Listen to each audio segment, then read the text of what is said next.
These mountain regions are known as the water towers of Central Asia, and the impacts of change here ripple down across borders, across nations, to millions of people downstream. So protecting our mountains isn't just a local concern. The very future of our region depends upon it. Well, at UCA, we're addressing climate challenges through capacity building, through education programs, through community engagement, and through research. In our Graduate School of Development, we have the Mountain Society Research Institute.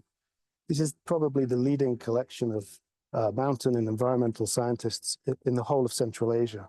We're also really proud that in 2025, we launched the inaugural version of our Sustainable Mountain Development Program. This is a program of events that will take place across Kazakhstan, Kyrgyzstan, and Tajikistan, in small towns, in capital cities, bringing together policymakers, practitioners, experts, researchers, to discuss the challenges of climate change, whether that be the effects of climate change on health, whether it be the challenges of food and water security, or the challenges of adapting to climate change in remote mountainous regions.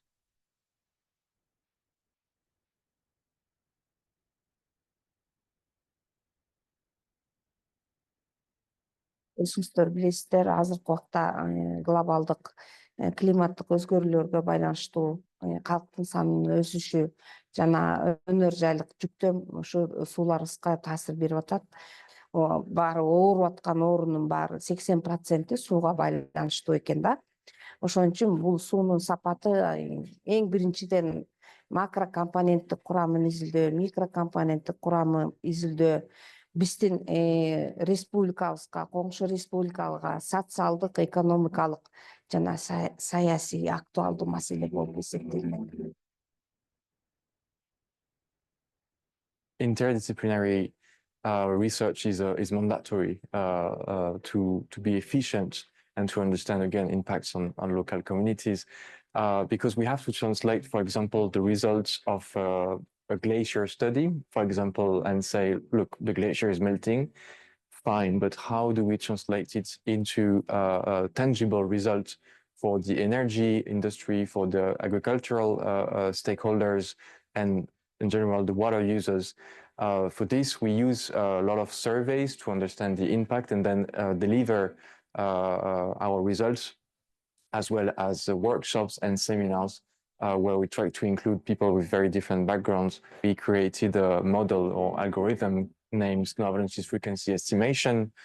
The acronym is SAFE, which enables us for the first time to map on a regional scale all the snow avalanches historically. So that's one of them. And other than this, we use advanced technologies such as advanced remote sensing, drones, or land survey systems to document and collect data on the ground that nobody has collected before, to inform, of course, our recommendations and, of course, our papers. Well, local communities are the experts in understanding how climate change is affecting their regions. So, of course, we have to work with local communities, and UCA is committed to this.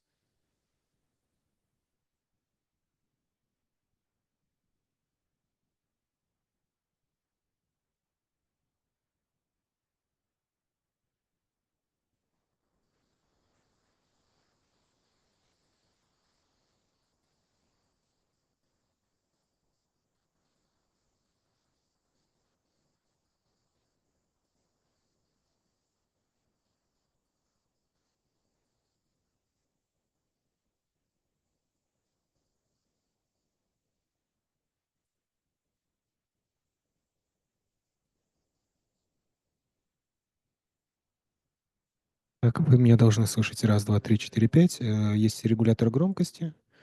Я вас сейчас послушаю.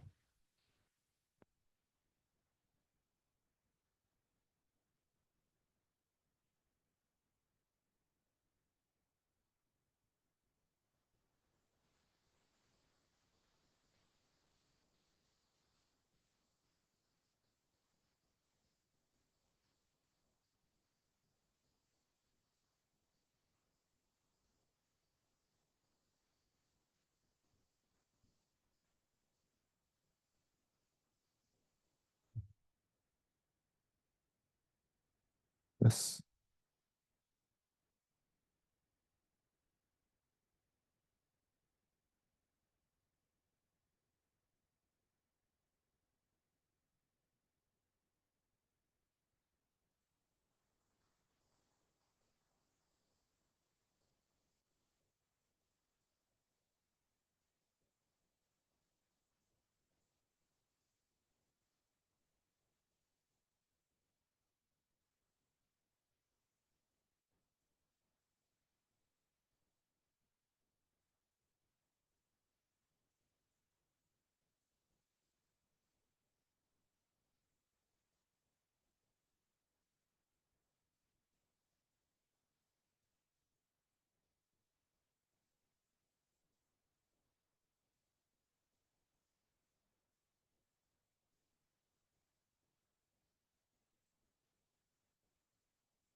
Все, я думаю. Уважаемые участники, пожалуйста, присаживайтесь. Мы начинаем нашу сессию.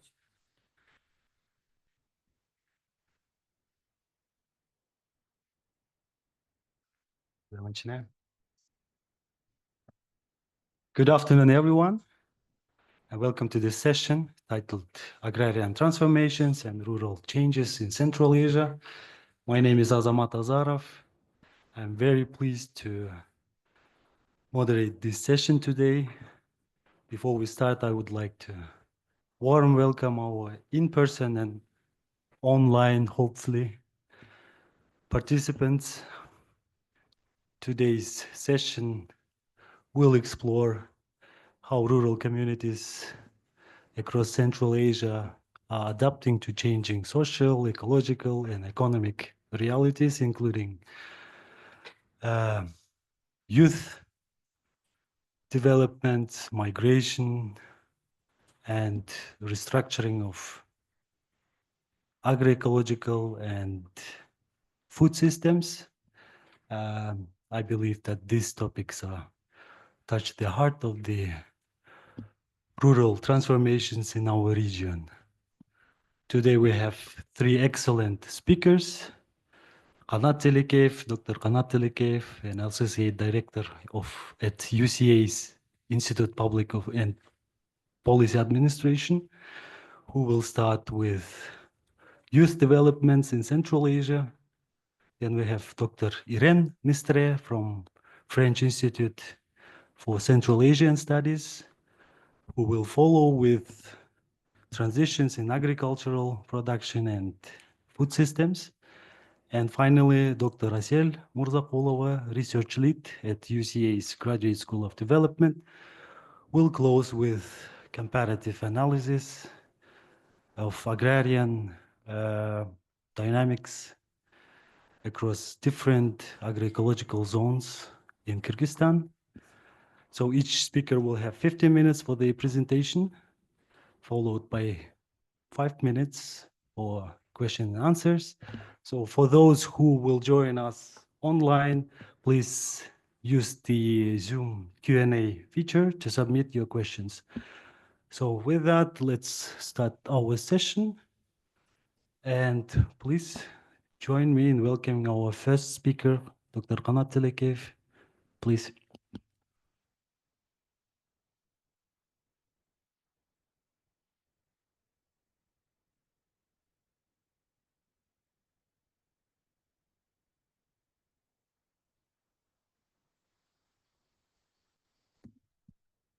Здравствуйте.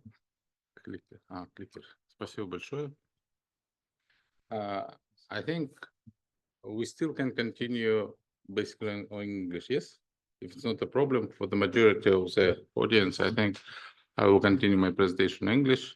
Yes? Yeah, thank you.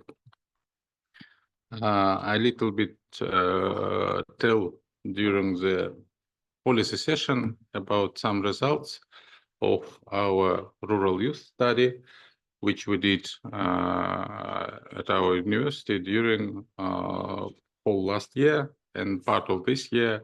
In reality, we finished some qualitative data collection actually in June of this year in Tajikistan, because it obtain about, I think, 7 months to get permission from the Ministry of Agriculture to collect data on the field. I shortly tell about the study. We cover not the whole Central Asian countries, as we know. By the definition, Central Asian countries, it's former Soviet 5 Central Asian republics, which include Kyrgyzstan, Tajikistan, Uzbekistan, Turkmenistan, and Kazakhstan. Unfortunately, we are not able to cover Turkmenistan, and we skip this country due to the potential problems. Actually, we do not know even how hard it will be to collect data, but we imagine that the country is quite close. Statistics is very low, and number of the projects operating in that country is very, very low. So we, for the sake of the time and resources, we concentrated on 4 more or less open countries of Central Asia, and cover Kazakhstan, Kyrgyzstan, Tajikistan, and Uzbekistan.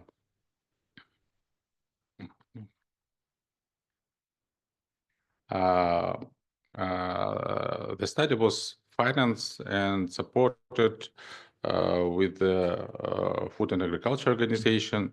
Originally, we have requests from the Budapest office. Later, we also, when we have originally some budget problems covering 4 countries, then Central Headquarters Office also joined, and they increased budget, so we become able to cover the whole region. And FAO announced several years ago that the youth problems, rural youth problems, are becoming very critical, not in the Central Asia but globally. One of the biggest problems that young people came to labor market, and in rural areas they face numerous problems. There are serious gaps in education, serious gaps in access to resources, and that massively lead to the overall leakage of the young generation across the globe. And one of the consequences of that, we should say that last year it was past very interesting and important milestone. First time in the world civilization, urban population exceed rural, and that trend will continue. And we can expect that by the end of this century, urban population probably will reach, by different estimations, 70 to 85% of the whole global population, which means that we will have very little. And FAO, as one of the UN organizations responsible for the food and agriculture, agri-food systems, agri-food production, they found this problem is very, very, very urgent. And if we look on the data, I should say that we have 3 components.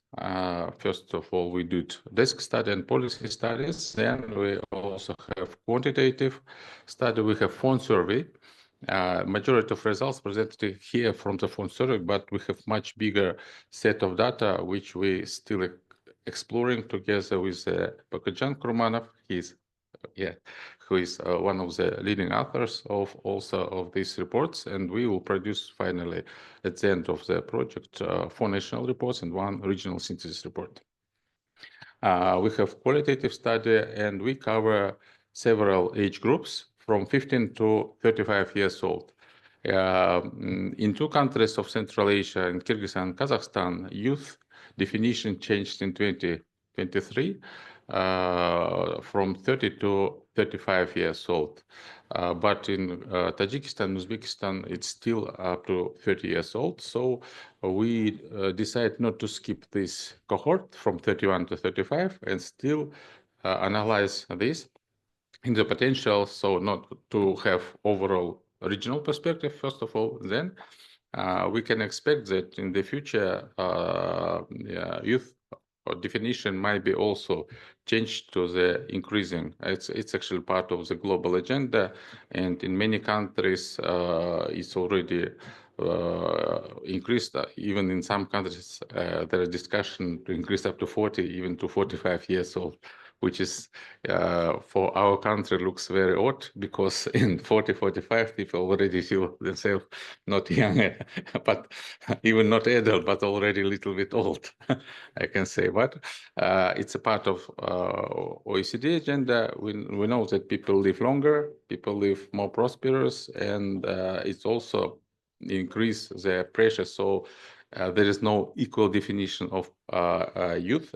Doesn't exist. Actually, there are many agencies have their own definition of youth, some to up to 28, up to 24, up to 32. So there is, but we based on this, let's say, so we define these approaches more or less, let's say, unified, and apply it in our study with a certain notes. So those who do not want, they may just exclude this cohort 31, 35 as a use and analyze other part of the data. What we found about education level extremely high. We can say it's you can look on the diagram on the left side, upper diagram. You see that it's very high in Kazakhstan and in Tajikistan, surprisingly high. It's lower in Kyrgyzstan and in Uzbekistan. And we can say that there is a gap in education more or less visible in Tajikistan and a little bit in Uzbekistan, but in Kyrgyzstan and Kazakhstan, it's vice versa. We can see that less young men in rural area have high education compared to rural young women. Also, we analyze and we found that agricultural specialization is very low. So it's like a very minor. Majority of people have basically specialties of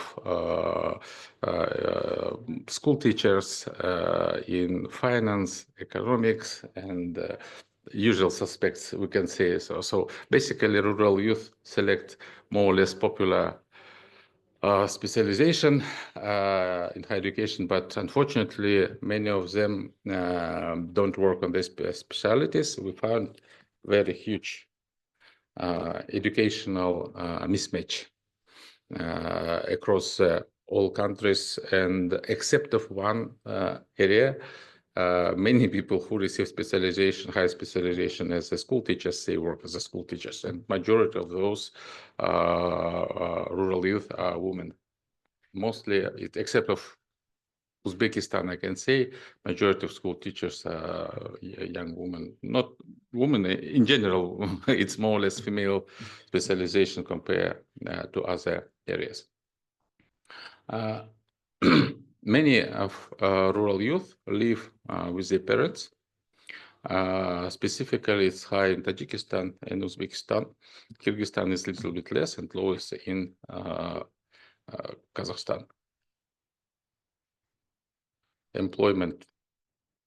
About half, slightly more than half of rural youth are working. And it's very low in Uzbekistan. If you see, that's the lowest employment rate among young rural youth. Majority of them report that they do not have work, and they don't have work during the last 90 days. We asked about that. And we need to say that from those who do not work in Uzbekistan, many people, maybe 20-25%, they are expecting or busy in education. So it's much more, let's say, focused on education rather on the working in Uzbekistan. In Kazakhstan, Kyrgyzstan, Tajikistan, employment rate is higher. And we need to say again that there is a serious gap exists in excess of young rural women compared to men. In Tajikistan and Kyrgyzstan, it's also quite high, lowest in Kazakhstan.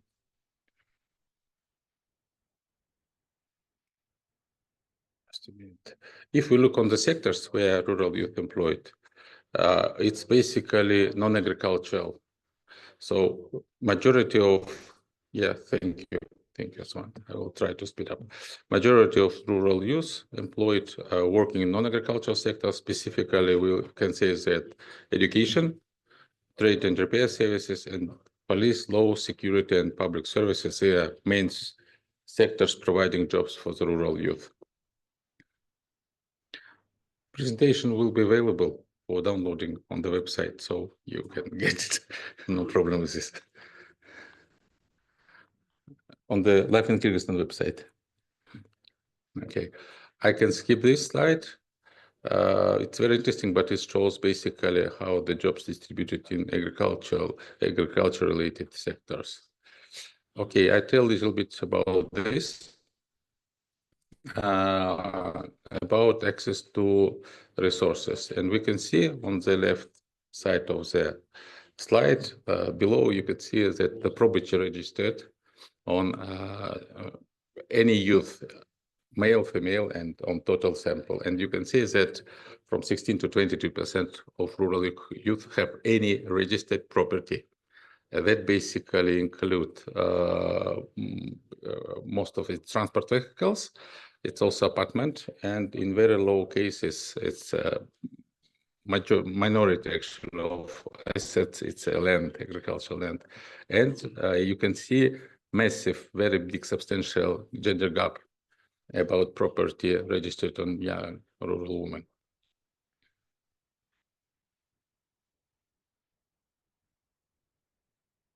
Okay. Majority of rural youth see that they have potential and future working in agriculture, but it's depends. Actually, in Kyrgyzstan, it's the highest level compared to all three other countries.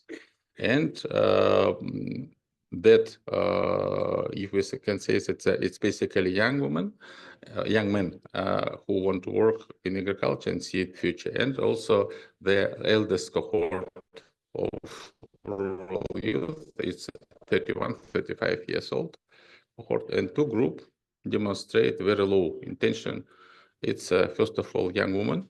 Majority of young women don't want in Kyrgyzstan, 48%, and in Kazakhstan, sorry, Kyrgyzstan 33, 34. And also among the youngest cohort, about from 34 to 54% of rural youth in the age cohort of 18-23, they do not want to work in agriculture and agriculture-related sectors in the future. And the next related issue is a migration urbanization topic, and we ask, thank you.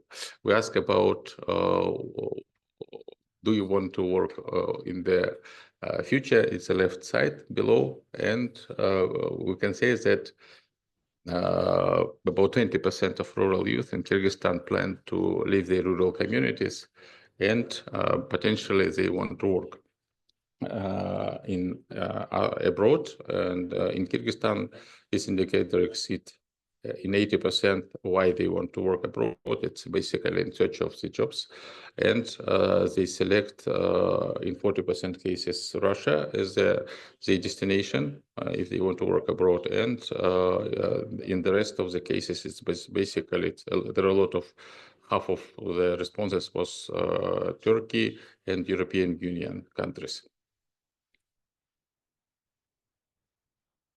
So the finalization, we could say, is that what we found is very worrying, because we can expect that the majority of rural youth not involved in agri-food system. It's surprisingly low proportion of people in that age cohort working in agriculture, which means that they are excluded. Specifically, if you look on the ownership structure, it shows that the majority of rural assets belong to non-youth, and potentially we may expect massive migration of rural youth population across the region. As an example, we could say that it's situation in Kazakhstan, which occurred, and if we look on the data for the last decade, we see a constant decline of rural population in general. And if we look on the beginning of the presentation, there was proportion, I think, of youth and rural youth. It's only 37% of the all youth in the country. We may see migration to urban centers. In case of Kazakhstan, in all three other countries, we may see the expected massive migration of the people out of the region. Thanks a lot for your attention, and I think I occupy a couple of minutes for the discussion. Sorry. Thank you. Thank you, Kanat. I think just a second. I think that you have a massive amount of information, and thank you that you squeezed that information into 15 minutes and highlighted the most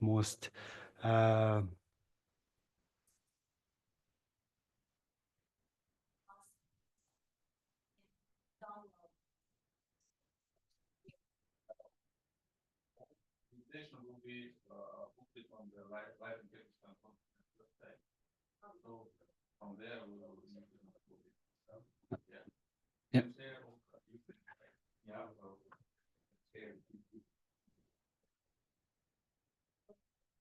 Somebody who need it, I can share my. Okay, good. Thank you. Thank you. So now I think we have few minutes for 3 questions, very quick questions. Yeah, please. Yeah, a question from even though we're in the same team, but I think the questions that could be asked in our, we had recently workshop with Kazakh political party, AUL, that represents villages and rural areas in Kazakhstan. So my question to you is that the party wanted to stop migration of young people from rural areas through state programs and through their own programs of volunteer activities. Do you think it's feasible to stop it? And do we really need to stop it? Because from what I understand, if you think like an economist, if there is a migration, you cannot stop waves of migration. You need to think about economic programs and incentives rather than just forcing people to stay there. Thank you. It's impossible to stop people. Possible in very, let's say, police-oriented states. Potentially, it may be possible in totalitarian states, and we have several examples where it's really maybe possible. Like we can say, example of Afghanistan, come to our mind, North Korea. Yes, in that area, yes, potentially we can stop migration, or some islands like Cuba still is a case where migration stopped because many people isolated and do not have means of leaving their country. In the case of Central Asia, we need to say that potentially we may not aiming stopping migration, but rather incentivize the reason why rural youth want to stay. You as my co-author knows that we're asking if they, for example, better access to resources, better access to land, to finance, may potentially change your opinion and your intention to stay in rural communities. There many people say yes. And we don't need to stop, but we may, let's say, provide better access of the young generation. Otherwise, we can look that most productive part of labor force actually not excluded, but in case of Kazakhstan, it's only 13% working in agriculture. It's very low. People just should have more chances to occupy jobs, have open new businesses, or be employed. Even, you know, in the case of Kazakhstan, where average salary demonstrated double higher compared to all the 3 other countries, many people, it doesn't, let's say, impact on their decision to stay. In reality, they realize that maybe they are losing the opportunities not to moving to urban areas still, and they are losing such an opportunities, and they want to stay. And for Kazakhstan, it's becoming one of the, let's say, very urgent problem, but it's also relevant for all for Central Asian countries. Even we can say for Turkmenistan, where many data is not open, we can say that there's a massive labor migration in Turkey, where they do not have visa regime. We can say that about 1.5 million of Turkmen citizens working in Turkey, legally or illegally. Yeah. Thank you very much. Yeah, unfortunately, we have no time for further questions, so we have to continue with our second speaker, Irène. Please, the floor is yours. Okay, I think it works. Could I have the pointer? Yeah, thanks. Dear colleagues, I'm very pleased to be with you today and to share the work I'm conducting as a researcher at the French Institute for Central Asian Studies on agri-food systems. And today I would like to discuss preliminary results that I have assembled on agri-food systems in the Kyrgyz Republic. The agri-food systems or the agri-food system framework treats production, processing, and consumption as part of an integrated socio-ecological and technical system. It links the questions of governance, infrastructure, biophysical processes, and economical and social dimensions, as Kanat very highlighted, are very important for food production and agricultural production.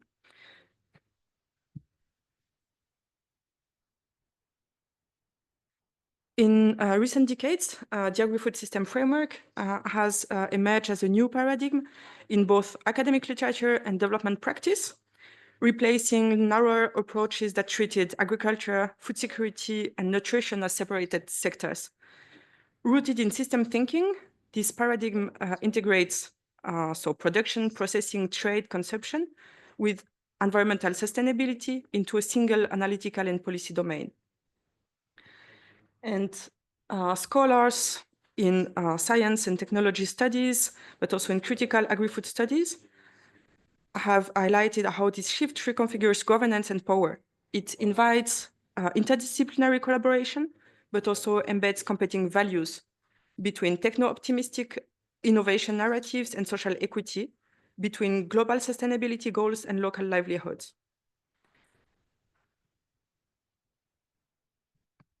For Kyrgyzstan, the agri-food system paradigm provides a framework for aligning national development strategies with the UN Sustainable Development Goals. The Strategic National Program for Sustainable Food Systems by 2030 translates this approach into practice through integrated objectives: food security, climate adaptation, cluster-based agricultural modernization, digitalization, and green energy transition. However, in the global context, Kyrgyz implementation reveals contested dynamics. Modernization agendas emphasize efficiency, export competitiveness, and technological innovation, while local realities, smallholder dependence, limited irrigation, and vulnerability to climate shocks demand inclusive and adaptive governance.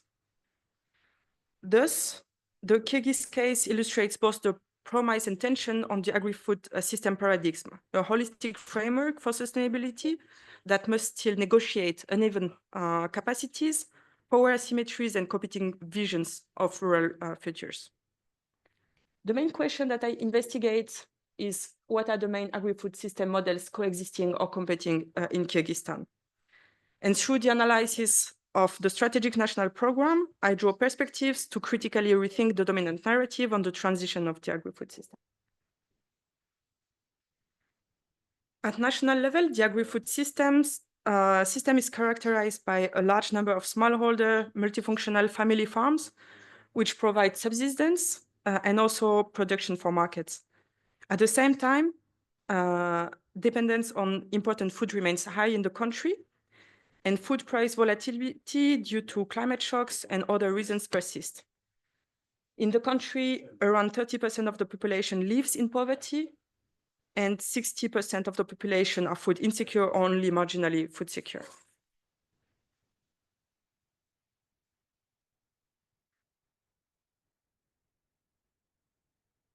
The national vision for food systems states 6 priorities.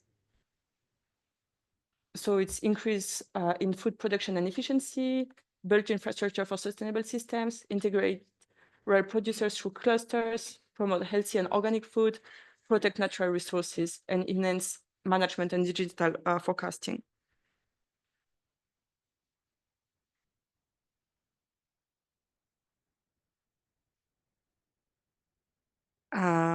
This narrative builds on technical solutions such as livestock genetic improvement, irrigation and water saving tech, agro-cluster, organic and halal industries for export.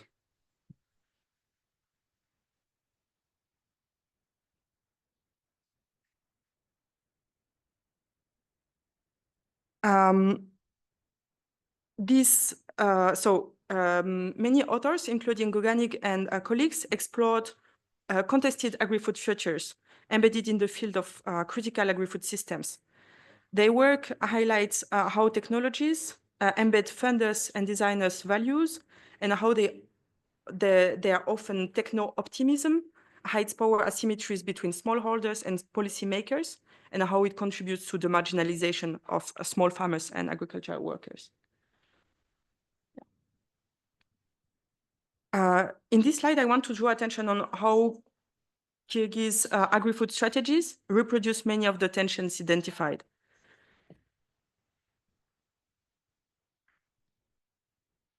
On paper, the policy documents speak the language of innovation, sustainability, and modernization. They highlight digitalization, climate smart technologies, and the creation of agricultural clusters as key solutions. But this optimism also reflects a technocratic narrative, one that tends to assume that technology and modernization automatically leads to progress. In practice, local realities and capacities can be overshadowed.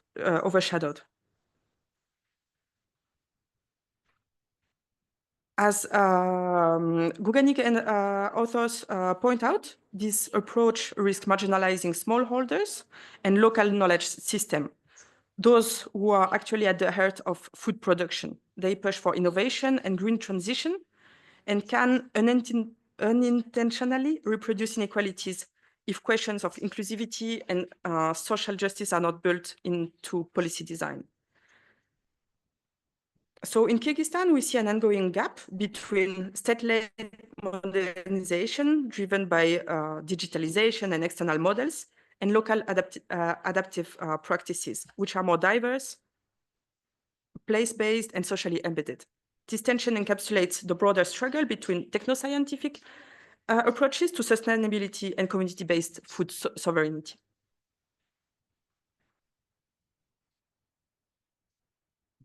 This slide brings together the main tensions that structure Kyrgyzstan agri-food system today. As we see, there is not one single or unified model, but rather a set of competitive pathways, each promoting different ideas of what sustainability and modernization should look like. On the production side, there is a clear push towards intensification, standardization, and cluster-based modernization. Yet this approach risks marginalizing smallholders, which are not able or not willing to follow strict specifications, and who still make up the backbone of rural economies. When it comes to technology, digitalization and precision agriculture are presented as solutions to efficiency and climate challenges, but they also raise questions about data control, access, and who actually benefits from these innovations. There is also a very big question on how implementing solutions which are very expensive are leading to the expansion of farms. So some farms are getting bigger and some other rural inhabitants need to find other way of making a livelihood. The idea of sustainability itself is also debated. Some actors promote green growth and export-oriented agriculture, while others advocate for ecological limits, organic farming, or food sovereignty. These tensions extend to knowledge systems, where technocratic expertise often dominates, while local experiential knowledge are undervalued. Taken together, this contradiction, they show how different visions of future coexist and compete, shaping what sustainability means in practice.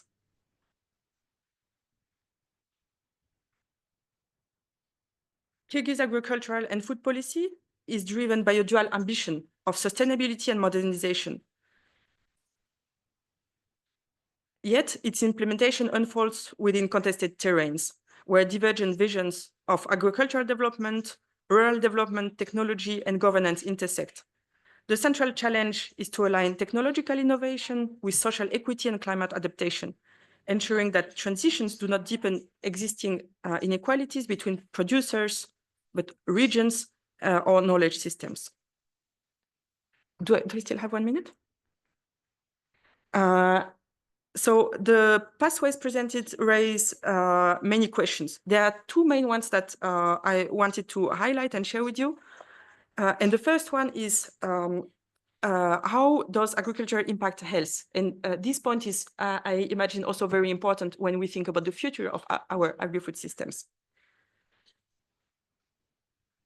When I consider this question, I naturally think of pesticides and fertilizers, which can affect farmers, workers, as well as rural and urban inhabitants through contaminated soil, water, and food.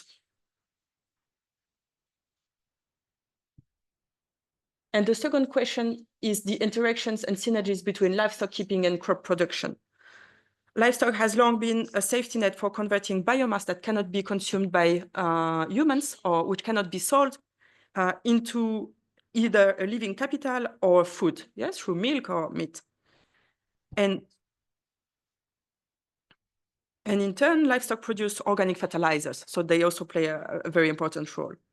However, in this vision of modernization and intensive use of biomass and of land, there is a question of the use of so-called low-yielding lands, which are today used as pastures and which could potentially be used in the future, as explained in the policy documents, as for crop production, but also the question of renewable energy, which can put pressure on the biomass and lead to a difficulty to access fodder for livestock keeper.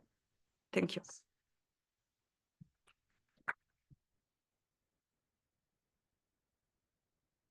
Thank you, Irène. We have just time just for one question, very quick. Yeah.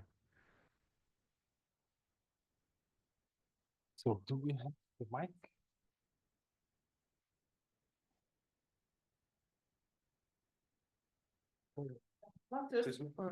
You were talking about intensification and smallholder inclusion or versus smallholder inclusion. I was wondering, you were mentioning clusters and involving smallholders in clusters. In Uzbekistan, we see this exclusion-inclusion paradox on cotton harvesting fields where farmers are often farmers' labor is often used in exchange for fodder resources. And now we see the mechanization of the cotton production as well. So my question is, in Europe, we have rather this family farm, which is a family farm system, which is growing, expanding like naturally. So what do you see for, well, which farm type do you see is the most viable in Central Asia in the future? So we have like cluster farms emerging more or less forcefully and yeah, not really incentive structures that, that are visible here. So what is your hunch for the future of farming? Could you please introduce yourself, please? My name is Irina Hopp. I'm from Justus Liebig University. I'm studying livestock trade. Thank you. Thank you. That's a very interesting question. So I don't have an opinion on what's the best farm model in Kyrgyzstan. But what my research shows here for Kyrgyzstan, but also what other researchers have shown for other countries, and I can talk about France because that's where I know the literature best, is the question on how we can make different models coexist. Yeah. So if we can have such large farms, certainly structured into clusters, which do not harm, which do not marginalize, or which do not jeopardize the resources which can be used for family farms. Yeah, so this is more the question that I ask: how we can create a field for diversity, because I imagine that they all have their different outputs and their different roles in the society. Yeah, so one for labor and also for cultural values, and the other one for massive production, because as I showed in the beginning, we also need food. Yeah, so we cannot live in a country where most of the population is food insecure. Thank you very much. So we have to continue with our session. Our next, last but not least, speaker, Asel, please. You have 15 minutes. Thank you very much. So today I will present research results, which is a part of AgroMIC projects. AgroMIC is a comparative projects which work in 7 countries, in Moldova, Ethiopia, Morocco, Kyrgyzstan, Nepal, China, Ethiopia. Did I solve that? So 7 countries. So and today I will present the Kyrgyzstan case study results. So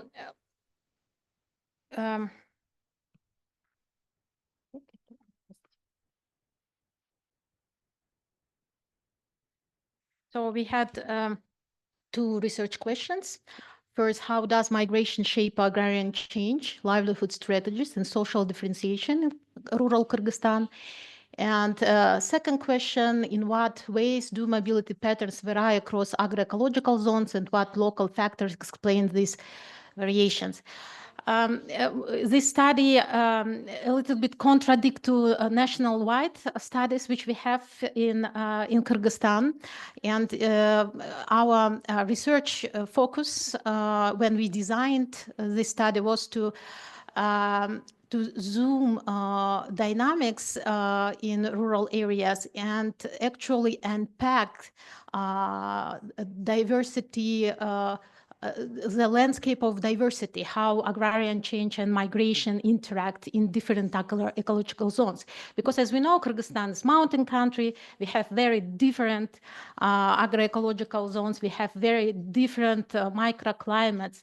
And I believe that in our research prism, we should every time unpack this diversity and really focus on this diversity, not try to talk about averages or some generalized pictures, but really contribute to unpacking this diversity.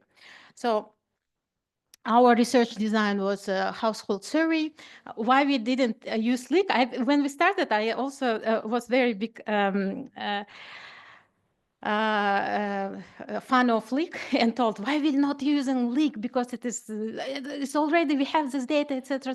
But then I understand that it should be comparable with our 7 cases. So that's why we use it, our household survey. Yeah. And we collected 303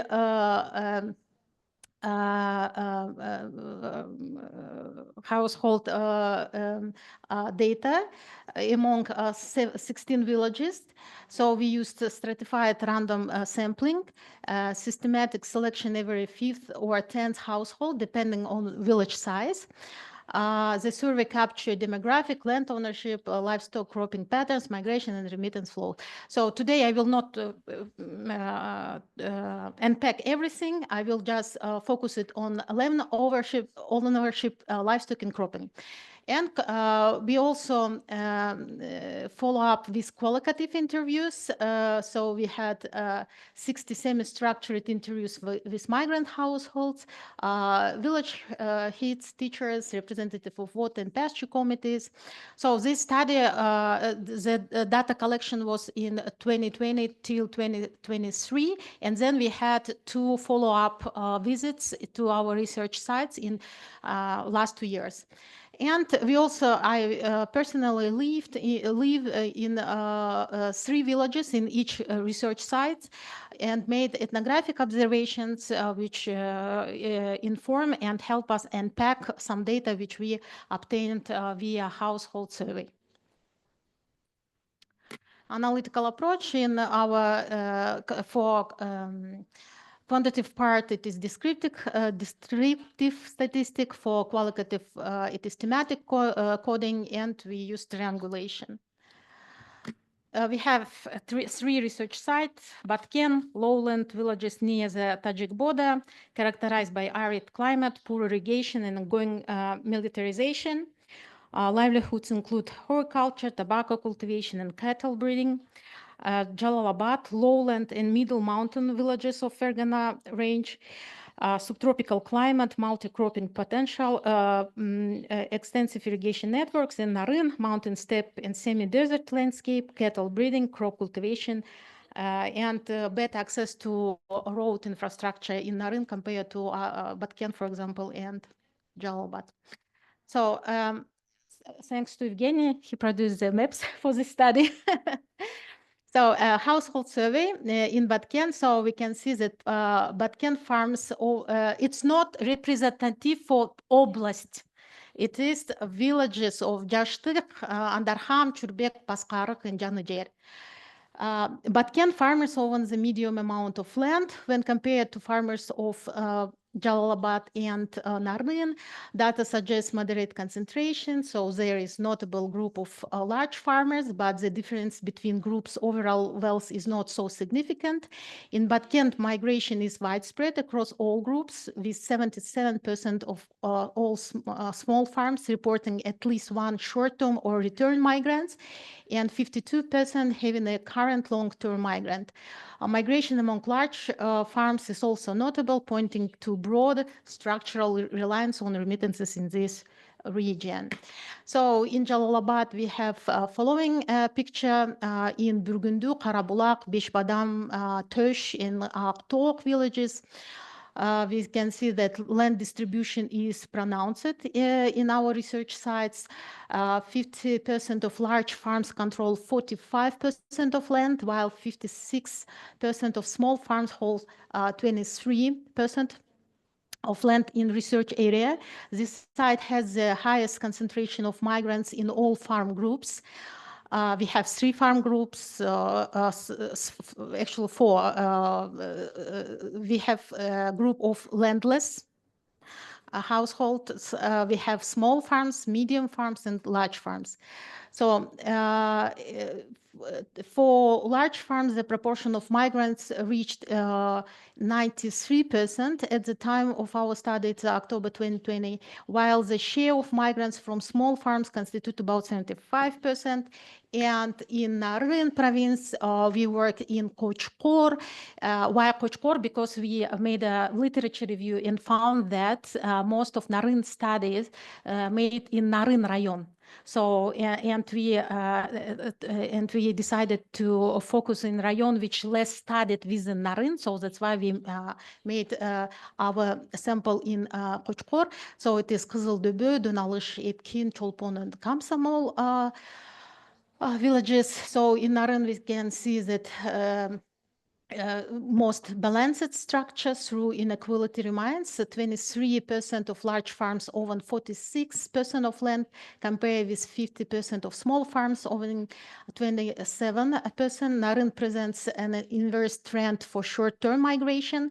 Large farms, 93% reported the highest presence of short-term or return migrants, compared to 59% among small farms. However, long-term migration is more evenly distributed, with the highest among medium farms, 50%. This may reflect Naryn mixed economy, where a large household combines seasonal migration with continued agricultural engagement. So then we was interested how migration, so what we found on all these 3 sides, that migration is one of the important livelihood strategy. In all farm groups, we have migrants. In some places more, in some places less, but it is migration presented in all farm groups. So then it's classical kind of question: does the because it is comparative study, we can see that in other cases migration lead to land accumulation, yeah, within the bigger farms. It is common scenario and we was interested what the dynamics within the Kyrgyzstan, and we found the land market in all research areas operates mostly via tenancy. So here the not real land market emerged in rural area. So in our sample, there were practically no households that would sell their land or purchase land for agriculture. Importantly, data indicates that migration did not lead to wealth accumulation through agricultural land purchase. But land purchase for housing construction plays an important role in land operation in the study areas, specifically for Jalalabad, where our follow-up qualitative study and ethnographical observations show that there's a huge demand for house construction, I mean, land for housing construction purposes. Another very important aspect which we found from our ethnographic observation that land tendency mostly non-monetary. It's between relatives, and it is actually contribute to inequality. I mean, to bridging the gap in inequalities, because when we asked the migrant households which kind of donate their land to relatives who less interested in migration, they explained that it is our kind of contribution, our help to this family. We couldn't, they avoid monetarian relations. They try to keep this non-monetary. It's this funding relate to land relations. So here the new neighborhood in Karadaria River Basin in one of our research site, and all these new houses built by migrant families. And it's also, I think, a very good addition to what Kanat explored to us when he mentioned about attitudes of youth regarding future life. No, it's attitude, who knows what will be practiced, but we can see the materialization of these attitudes. Yeah, it's empty houses, but they exist. So people invest in house construction in rural area. And I think it is very different. It's really different how rural Kyrgyz rurality represent or reproduce themselves, because we didn't found this in our other cases within our study. So we know, and Azamat contributed a lot on this, that livestock is a major and rural asset. And we also was interested how livestock ownership and migration talk to each other. No, I have only 4 minutes, so I just want to skip and go further. So we can see, to unpack the dynamics which we found in these tables, we made follow-up interviews, and we found 2 dynamics in place. First dynamics when migrant families try to accumulate capital through livestock, and another dynamic when they try to avoid this, because as you can see from extract from our interview that it was in Kochkor specifically, not in Jalalabad and Batken, that people try to avoid this relations with relatives, monetary relations with relatives, and try now just open deposit and save money in deposit, not in livestock, because it became very risky. We know the further problem. And then we was interested how crop cultivation dynamics change in our research site during last 10 years in time of our study. And we found that in all study zones, there's a huge shift from very different crops to the further crops. So, and it is also correlate with national statistical data, and when we ask why, people told us that we need to feed our livestock, so that's why we now not grow crops to eat it, but grow crops which will sustain our livestock. And this is also match with migration dynamics, because for example, barley is a permanent crop. It's not need too much labor. So and it is matched very well with migrant labor or migrant household labor distribution. So it match each other. So I see.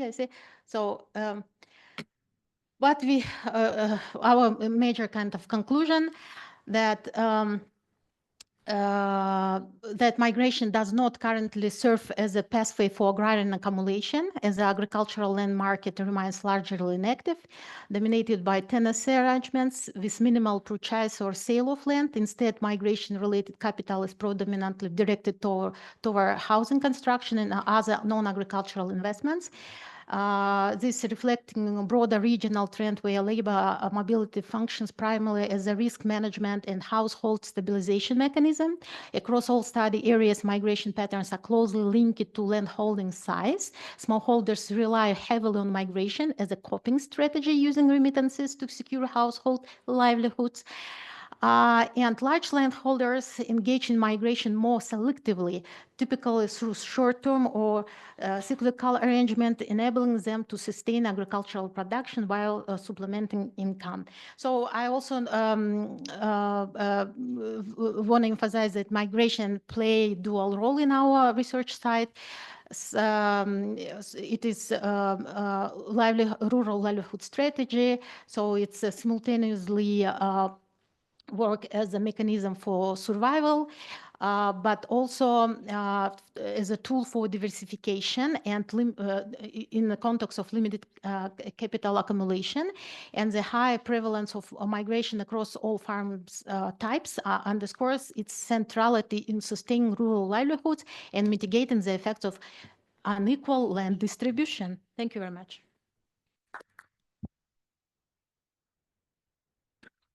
Thank you, Asel, for very interesting and informative comparative analysis. So it's really highlighting my research investigations as well, because yeah, in categorization of farming systems, very important to include further variables to classificate smallholder farms in Kyrgyzstan, and agroecology is one of the most important variables that should be included in farming systems classification. So now I can open the floor for questions. Bak, please.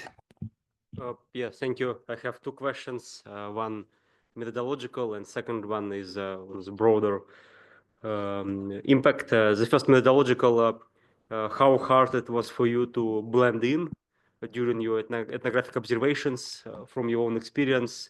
How long did it take for you to gain trust of local people?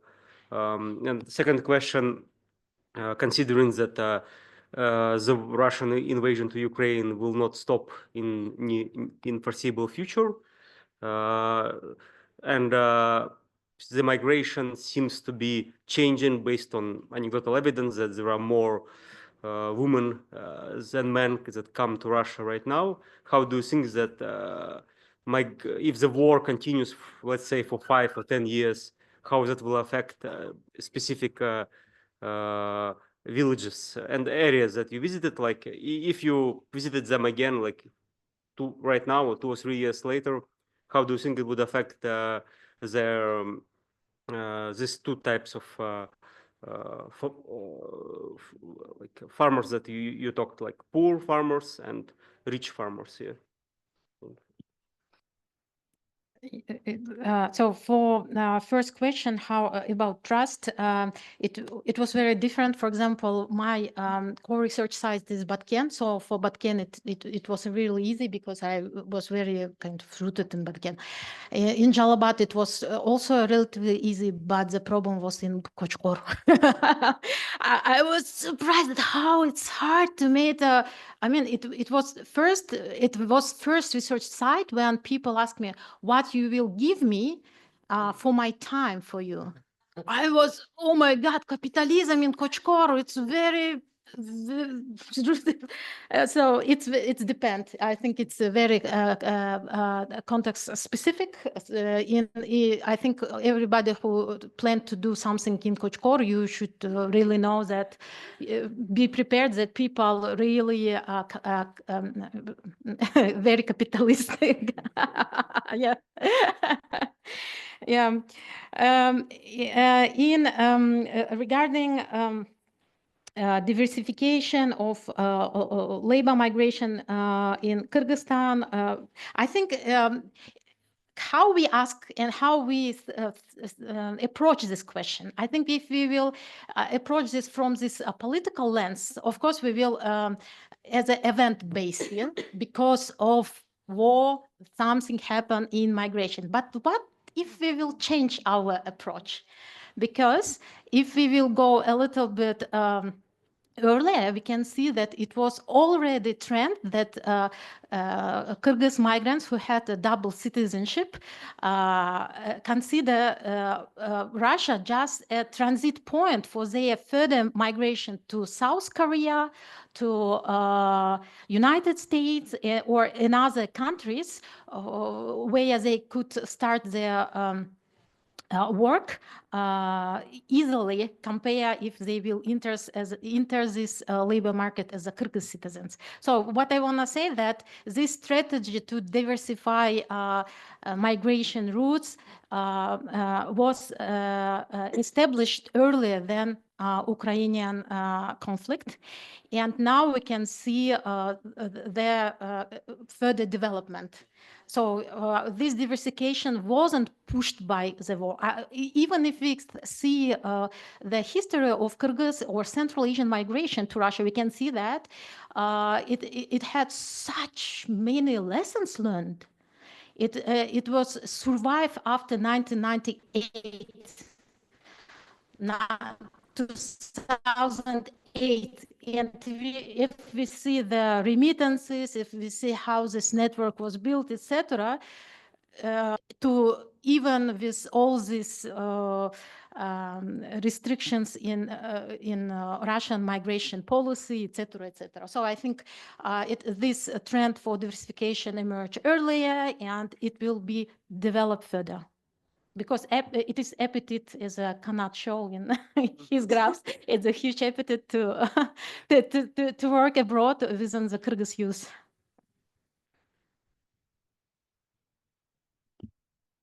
Yeah, thank you, Asel. Unfortunately, the time of our. Okay, good. Then we have, yeah, please. Yeah, I just was wondering that, are there any platforms, for example, for the people in Kyrgyzstan working in agricultural business, right? So that they can learn about what has been studied about them, right? So even in terms of language, for example, here's one person who was very much, his life is depending, selling his potatoes, right? So we have been so much struggling, like how much potato will cost, right? So is there any platform that this information can be useful for those people we are studying or you are studying, right? Is such a thing, let's say, first of all, with the language-wise, is there in Kyrgyz, he can get the information at least now. And the second one, that there's a platform that he will kind of have an idea what's going on, right? Because he has to manage all this himself, right? And why is use of this, all these studies that we are providing? Yeah. Yeah, thank you very much. Kanat, please. I was surprised when I found that Ministry of Agriculture produce forecast every year for the next upcoming year. And this forecast taking into account climate change forecast for the next season, agricultural season. It's published on the website of the Agriculture, Ministry of Agriculture, every February approximately.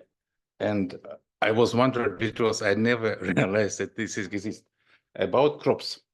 Climate-resistant crops listed in the, they name it like register of crops adopted in Kyrgyz Republic. And there are separate sections in each set. this They crop. have to go to this website in order to get the information, right? Yes. But they don't have time for it. Yeah, they have to work. I mean, government has to provide them. No, it's cheap. It's cheap. It's free. It's on Kyrgyz. You can, but nobody knows where. I also found it like about maybe 2 months ago. I said, "Oh, okay." Nobody knows. Farmers don't know. Rural administration don't promote this information. Even if you are produced, it's produced also in very specialized, very bureaucratic manner. It's not really illustrative. It's very, you should be really specialist in agriculture to understand what does it mean. There is no description how to exploit this, and there is no any dissemination of that information. They just publish it like one table, yes, for the each province, and it exists. But we don't know. Even specialists doesn't know about this. It's very funny that, but such kind of public good exist, but probably ministry don't have intention or they're not interested. I know actually don't know why it's so specialized, attitude to that urgent need for the farmers. I understand your feeling and what the farmers. I said no, nobody go to the ministry website. It's up to them. I said okay. I just show how big the gap between the government, and even if government have specialized expertise, it's often, let's say, there is a big mismatch, unfortunately. Yeah. Да, согласен. Вот такой платформы у нас, к сожалению, нет. Это надо признать. Вот, ну, я думаю, вот эти вопросы мы можем обсудить во время кофе-брейка. Unfortunately, the time for this session is over. I have to close this session. I really thank our panelists and our audience for your active participation and very, very interesting discussion today. And I have to make a small announcement, a small change in the schedule of our conference for today.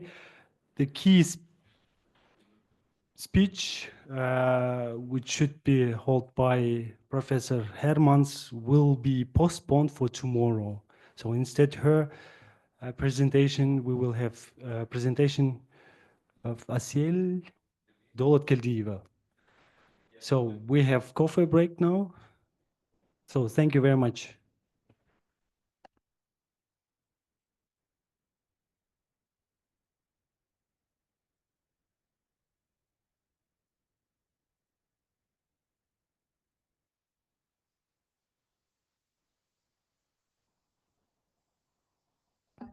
Kanat, I think we have to start our session because people in Zoom are waiting.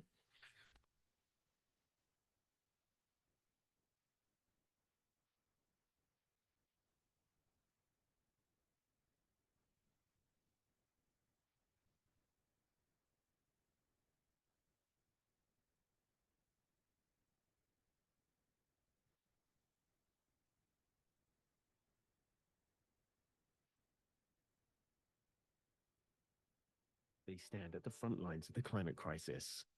Rooted in the mountain regions we call home, the University of Central Asia is deeply committed to protecting these fragile environments. Our focus on climate and sustainability is not just a research priority, it is the very heart of our mission and identity.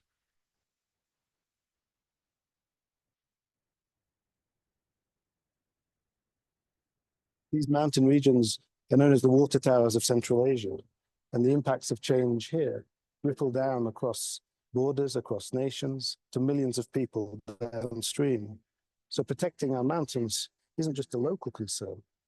The very future of our region depends upon it. Well, at UCA, we're addressing climate challenges through capacity building, through education programs, through community engagement, and through research. In our Graduate School of Development, we have the Mountain Society Research Institute. This is probably the leading collection of mountain and environmental scientists in the whole of Central Asia.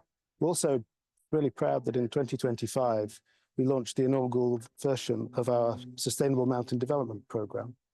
This is a program of events that will take place across Kazakhstan, Kyrgyzstan, and Tajikistan, in small towns and capital cities, bringing together policymakers, practitioners, experts, researchers to discuss the challenges of climate change, whether that be the effects of climate change on health, whether it be the challenges of food and water security, or the challenges of adapting to climate change in remote mountainous regions.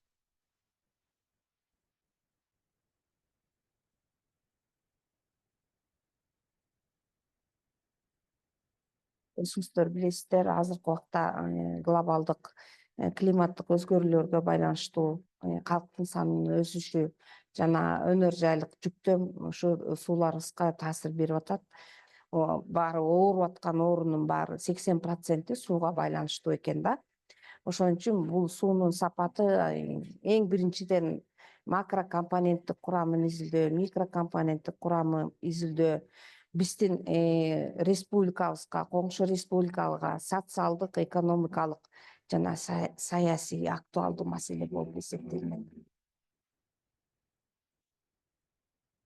Interdisciplinary research is mandatory to be efficient and to understand, again, impacts on local communities, because we have to translate, for example, the results of a glacier study, for example, and say, look, the glacier is melting, fine, but how do we translate it into tangible results for the energy industry, for the agricultural stakeholders, and in general, the water users? For this, we use a lot of surveys to understand the impact and then deliver our results, as well as workshops and seminars where we try to include people with very different backgrounds. We created a model or algorithm named Snow Avalanche Frequency Estimation. The acronym is SAFE, which enables us for the first time to map on a regional scale all the snow avalanches historically. So that's one of them. And other than this, we use advanced technologies such as advanced remote sensing, drones, or land survey systems to document and collect data on the ground that nobody has collected before, to inform, of course, our recommendations and, of course, our papers. Well, local communities are the experts in understanding how climate change is affecting their regions. So, of course, we have to work with local communities, and UCA is committed to this. Examples are many and varied. We've worked with Kyrgyz Hydromet and the Ministry of Emergency Services in Kyrgyzstan to develop machine learning-based solutions to air pollution in Bishkek. In Tajikistan, we've worked with multilateral donors and with Hydromet in Tajikistan to develop early warning systems for avalanches and avalanche prediction software. Our civil society initiative has worked with Naryn State University in Kyrgyzstan to develop a research partnership center to provide a local hub for research collaboration and practical action. In the context of Central Asia, given the abundance of minerals and natural resources such as oil, gas, and coal, the decarbonization play a very important role because our governments now are putting on the agenda the shift from carbon-intensive projects such as oil, gas, and coal, turning to more clean energies or renewable energies such as solar, wind, and hydro power resources. So this is very crucial topic for the region, considering the current environmental issues we are facing. And many universities and institutions, such as University of Central Asia, can provide significant impact by identifying key gaps in energy decarbonization, as well as providing policy recommendations both for national governments as well as for international organizations. Our program takes a holistic approach that gives us solid theoretical foundation with practical experience. It starts by helping us understand ecosystems, natural forces at play that give us clear picture in mind of both the causes of climate change and possible solutions. We also gain hands-on experience by going out into the field and observing and analyzing climate change impacts firsthand. This allows us to connect what we learn in the classroom with real-world examples.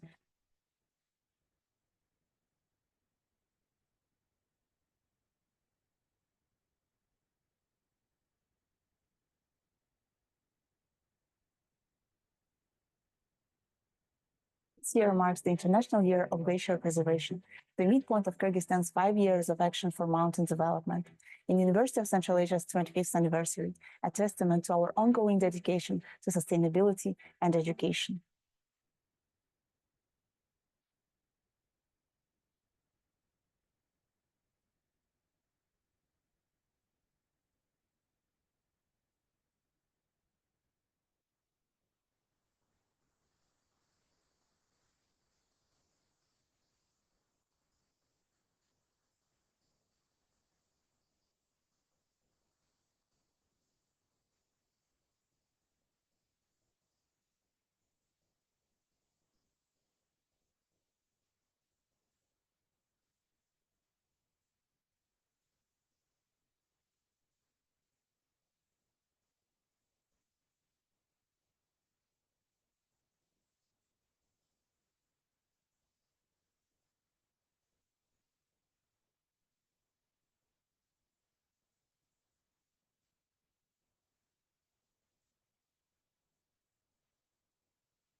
Dear colleagues, I think we can start our next session devoted to urban resilience in Kyrgyzstan.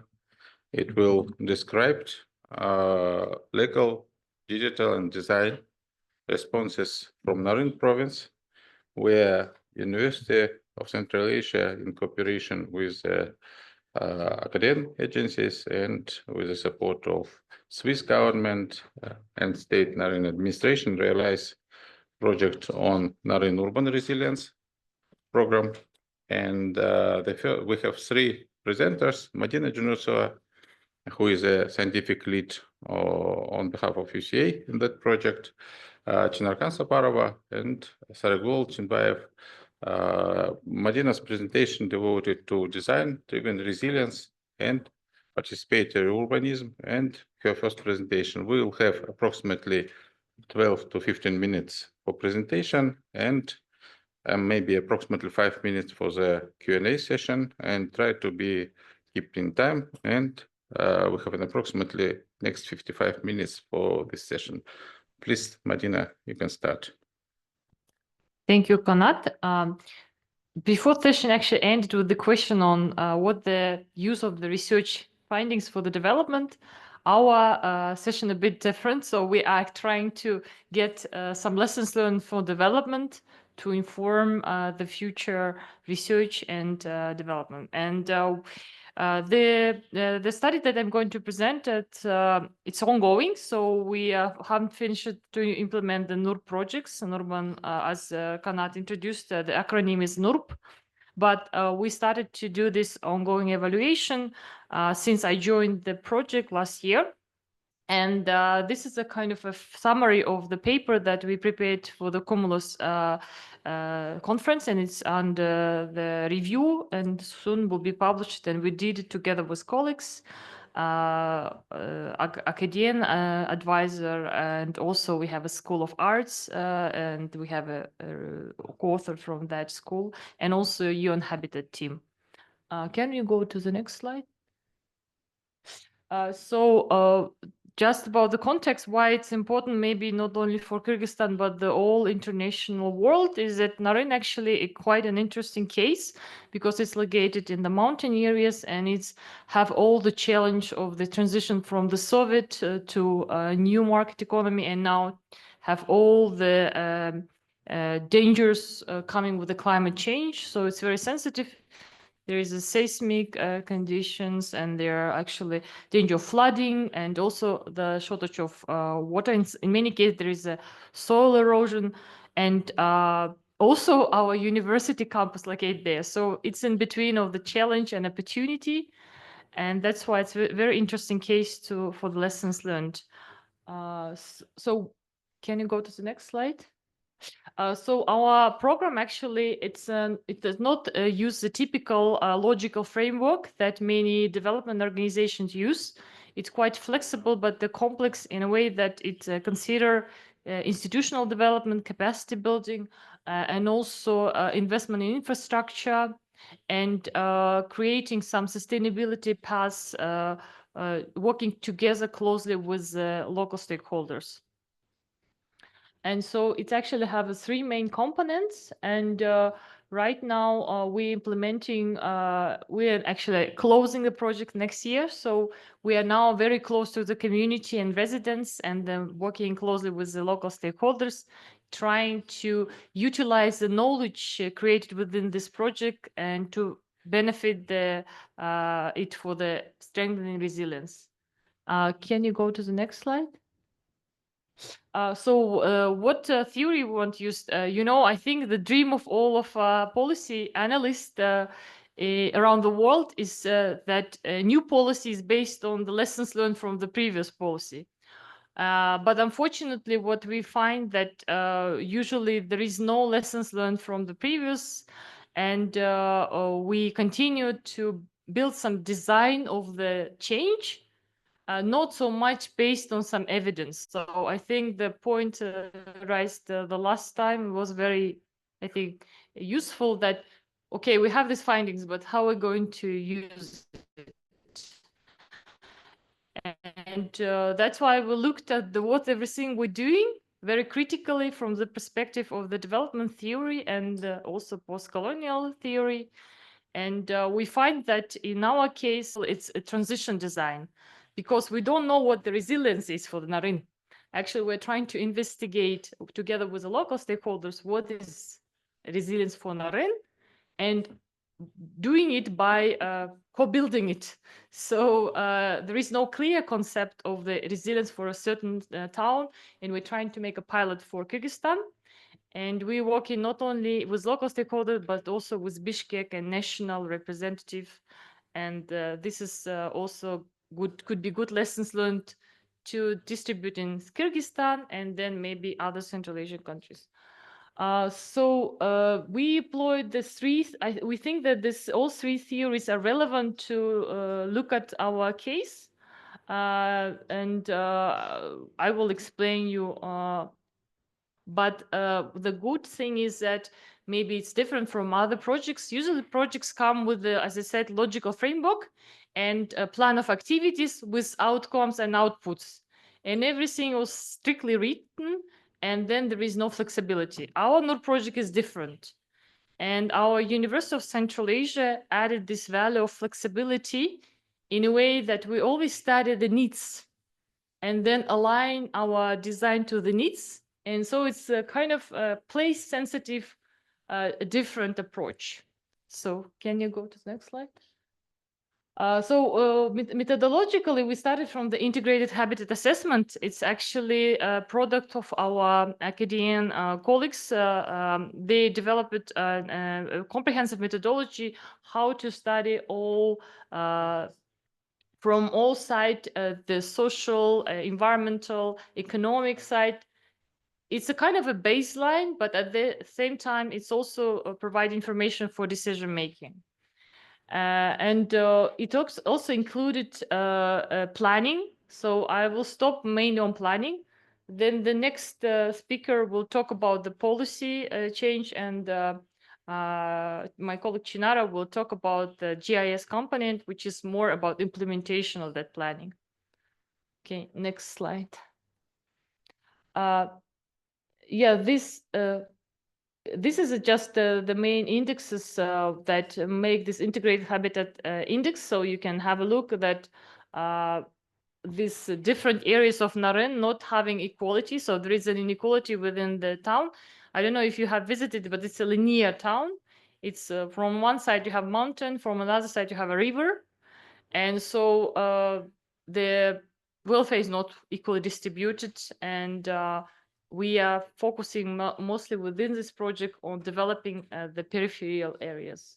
But here you can see that indication, by this indication that it's not a very like or equal conditions in all the districts of the Naryn. Next slide, please. What we applied, we invited actually UN Habitat team, and UN Habitat team implemented so-called participatory strategic planning, and they selected the case renovation of public park. It's actually a project that is now ongoing, and I will explain how we do this.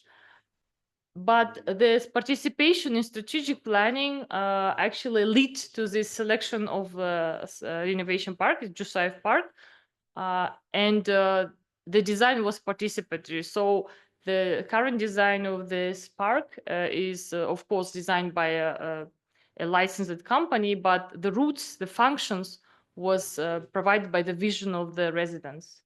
And also, we are continuing engaging residents in co-creation of public spaces. Here, we are trying to... actually, I discovered that it's not the recent copy of the presentation.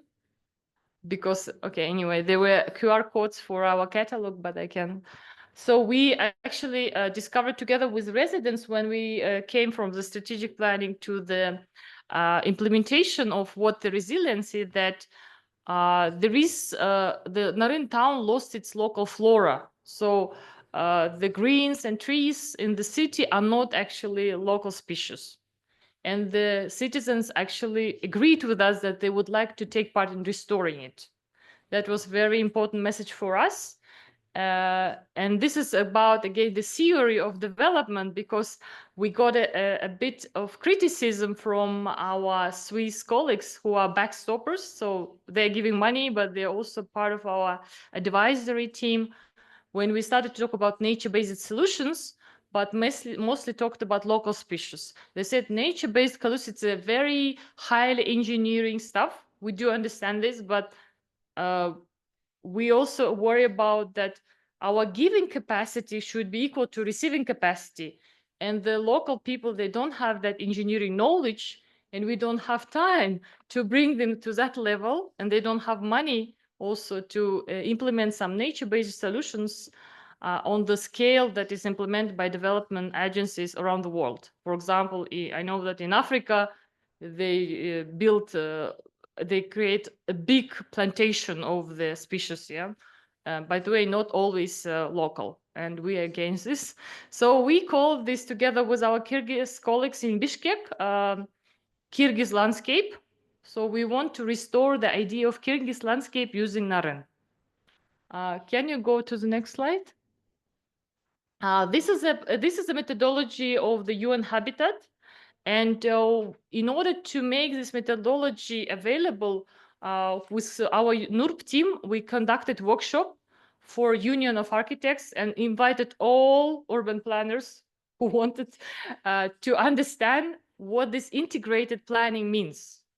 Because integrated planning from here, as you can see, it's understanding the situation, it's a strategic spatial planning, and at that, it leads to the investment orientation plan. So it's very useful because if you don't have it, potentially you won't have investment. But if you now go to Naryn, you can see that there are a lot of investment happening. There is so many construction work going on that even municipality now trying, this has become a challenge, yeah? So before there was no investment, now they have investment. So because if you have a knowledge, if you have information, it's easier to make decision and efficient and right decision. So this strategic plan is available. Hopefully it will be soon published on the UN Habitat website, or maybe we will do abridged version on our website, but it's a very interesting tool for development and transition design. Can you go to the next slide? So this is example of this park that is going to be implemented. I think they already started to build it. Yeah, so we soon hopefully will see it, and we'll be happy to create a site visits. But the main importance of this is that it's an illustration of nature-based solutions. So this is where people can see and touch and understand what is nature-based solutions. Next slide. Yeah, this is just illustrations by UN Habitat. Next slide. Yeah, so Kanat, our moderator, know all this pain we had. That also, I told you that in this project, we understood that the receiving capacity and giving capacity should be equal. And we tried to develop capacity of the civil servants, and we're still doing it. But there was a resistance. And I think maybe Chynara will illustrate more about the GIS on this, on the clear example. But there were also a challenge with the institutional, I think, underdevelopment in accepting some very important and new concepts. And we decided to do a TOT because we decided that if we just teach current people, there is a high staff flow, they are gone, and the knowledge, there is no institutional memory. But we decided to build the capacity of local institutions, and there is a Naryn State University, so that they constantly preserve their the knowledge holders. Next slide, please. So, of course, there is some issue about, as I told you, resistance to capacity building, but it's another story we will discuss maybe during the Q&A. And also what we discovered that the view of the leadership in the town is not actually equal to the view of the residents. So residents are more resilient in a way. They understand that they want some cheap, affordable solutions, whereas the leadership want to have expensive, some fashionable things like a fair wheel. They're going to build a fair wheel. It's going to be financed by Chinese because we didn't finance it within our project, of course. But nobody is sure who's going to pay for the ride and how much it's going to cost. Yeah, and also it's very hard to engage residents. It's not Bishkek. So we're still struggling to engage residents. So because when we talk about participatory planning, before we have to understand if we can engage these residents, because they're all busy, there is a high level of survival, they are not having time and incentives to come and participate in the new project. Next slide, please. Yeah, but there are also very important lessons learned and conclusion that we still think our project is successful because now the stakeholders started to request information from us. Recently, we got a letter that the Ministry of Emergency, local, supporters, they asked us, print us the maps that we produced. So finally, the receiving capacity is reaching the giving capacity, and I hope my colleagues also, who will present after me on our project, will give you some evidence. And also, we think that our projects is a signal that it's good to do a lot of top-down, but if you want to reach resilience, it's impossible without bottom-up initiatives and constantly testing the needs. What we're actually doing in the project, which is not easy, but it's very useful for the success of the project. And here, research and development merges in a kind of good way. And we hope when the project is done, we will do a more comprehensive evaluation report. Thank you.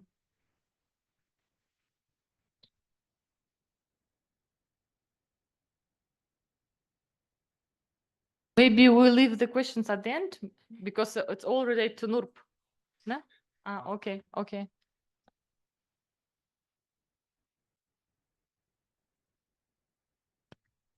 If we have questions, no questions to Madina. Okay, in this case, I suggest we have a Q&A session then, and please keeping 15 minutes, okay? You talk 20, more than 20. Yeah. None. Yeah. Okay. Sarygul Alchynbaev present his presentation about legal and policy framework for this project, and he's online participant, and we're quite happy. Sarygul, are you here with us?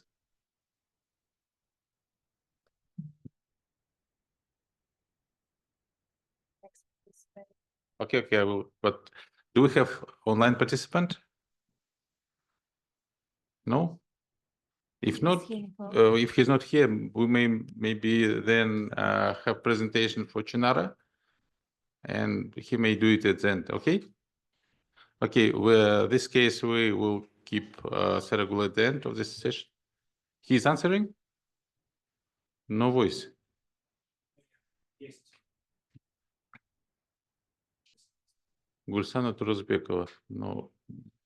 Do we have Sarygul?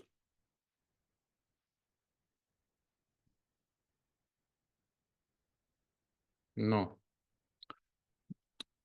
This case, Madina, please contact with Sarygul, and maybe he could join after the Chynara's presentation. Okay? Presentation of Chynarkan Saparova. Третью презентацию поставьте, пожалуйста.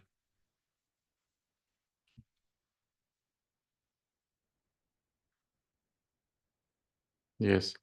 Chynarkan tell us more interesting insights about GIS application for resilience. Yes. Thank you. Floor is yours. Yeah. Yeah. Yeah. Sorry. Okay. Can you hear me? Okay. Good afternoon. So it's really a pleasure for me to be here to get acquainted with you. We met.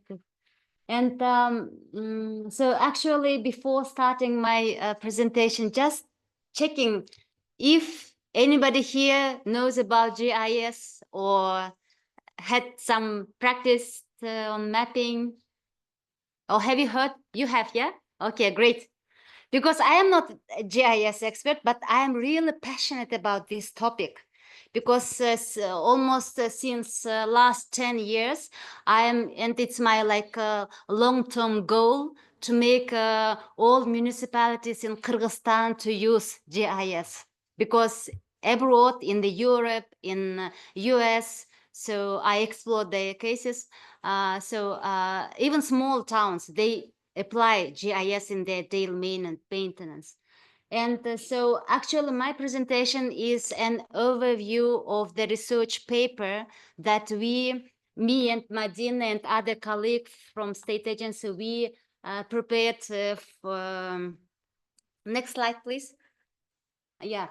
So actually, and in that research paper, we review the two cases in Naryn related to GIS, which are going simultaneously. It's really interesting. Go back. Ага. Может, мне дадите? Да? Ага. Спасибо. And we submitted this paper to the international journal, which is called the GI Forum, and it's open access publication at the Austrian Academy of Science. And recently we got comments from 2 reviewers, and we will continue working on that paper. And today I will speak about that the content of the paper and related to GIS. And my presentation first I'll speak about the existing enabling environment for municipalities to use GIS through this digital transformation concept. Also, I will share about the literature review and how at the global level and regional level this topic on municipal GIS speaks on. And I will speak about the 2 cases in Naryn related to GIS and recommendations to the policymakers and international practitioners here related to municipal GIS. So as you know, maybe you might know, maybe you heard last year, Kyrgyz government adhered a new concept on digital transformation. And for this 4 years, from 2024 until 2028. And actually this concept on digital transformation, it's mainly focused on digitizing public services. However, whilst reviewing, this concept and its action plan, we found that its 3rd section is focused on national spatial data infrastructure. And the 4th section of the action plan, which compiles more than 20 sections, the 19th section is about the municipal GIS. And it was like, for me, it's like a fresh breath. Yeah, why? Because I experienced promoting GIS in 2015 in Naryn. At that time, there wasn't any public policy for municipal GIS. But this program becomes for me like a light on the night, yes? So, wow, now we have this public policy now. And then we just take that concept, and then everywhere we speak was communicating to the municipalities and oblast administration. You see, at the national level, you have this like obligations. Let's do this. So, and this is about the concept that, and for our paper, we conducted literature review, and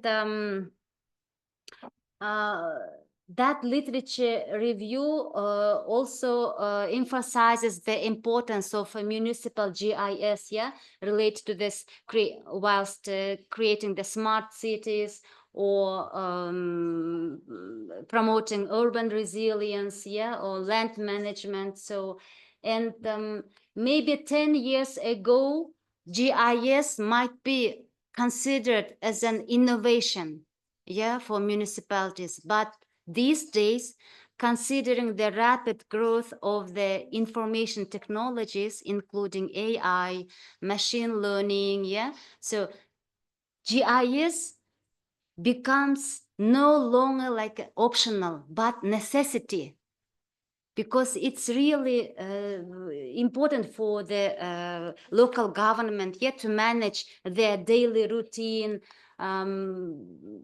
related to the municipal assets. And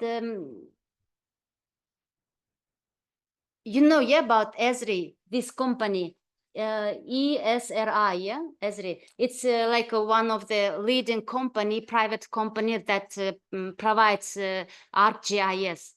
But in our practice, we promote QGIS, which is open source.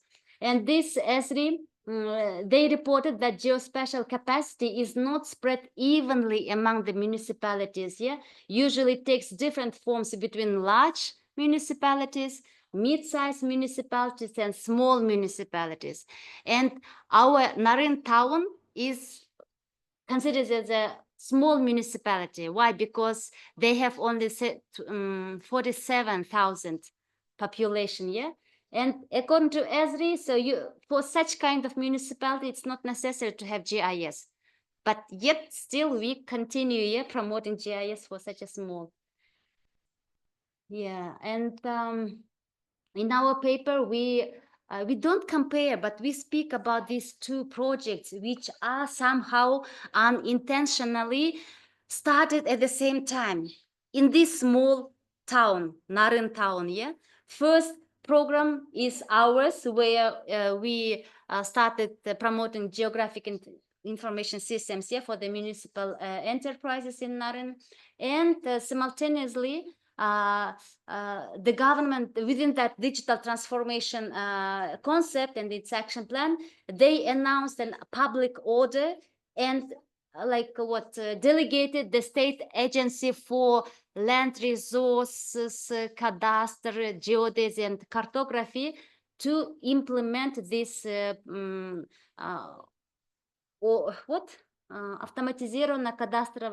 automated cadastral GIS for land management in the local self-government. Yeah.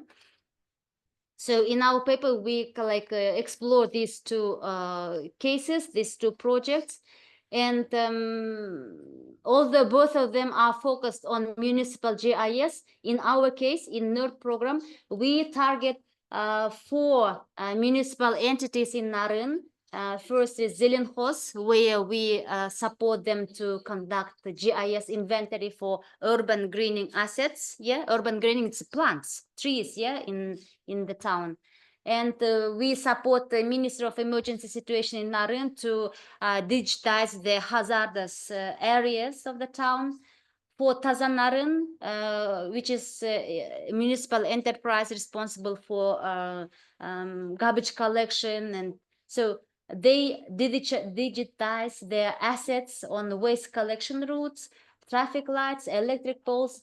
And for municipal property management office, we supported digitizing commercial lands. Yeah, and GIS LSG, they are focused on land registry, cadastral aspects, and they create the platform to make it easier, document flow. And so further, we almost finished with the GIS inventory of the mentioned municipal enterprises, and we are having all these assets digitized in the GIS. So now we want the municipality of Naryn town to use those data, spatial data, for their decision making. And now we are currently in the process of designing this, how to make it integrated and centralized. Whereas the GIS LSG program, currently they are piloting in 2 locations, settlements. One is in Naryn town, second is Sokoluk. But and they are expecting to finish that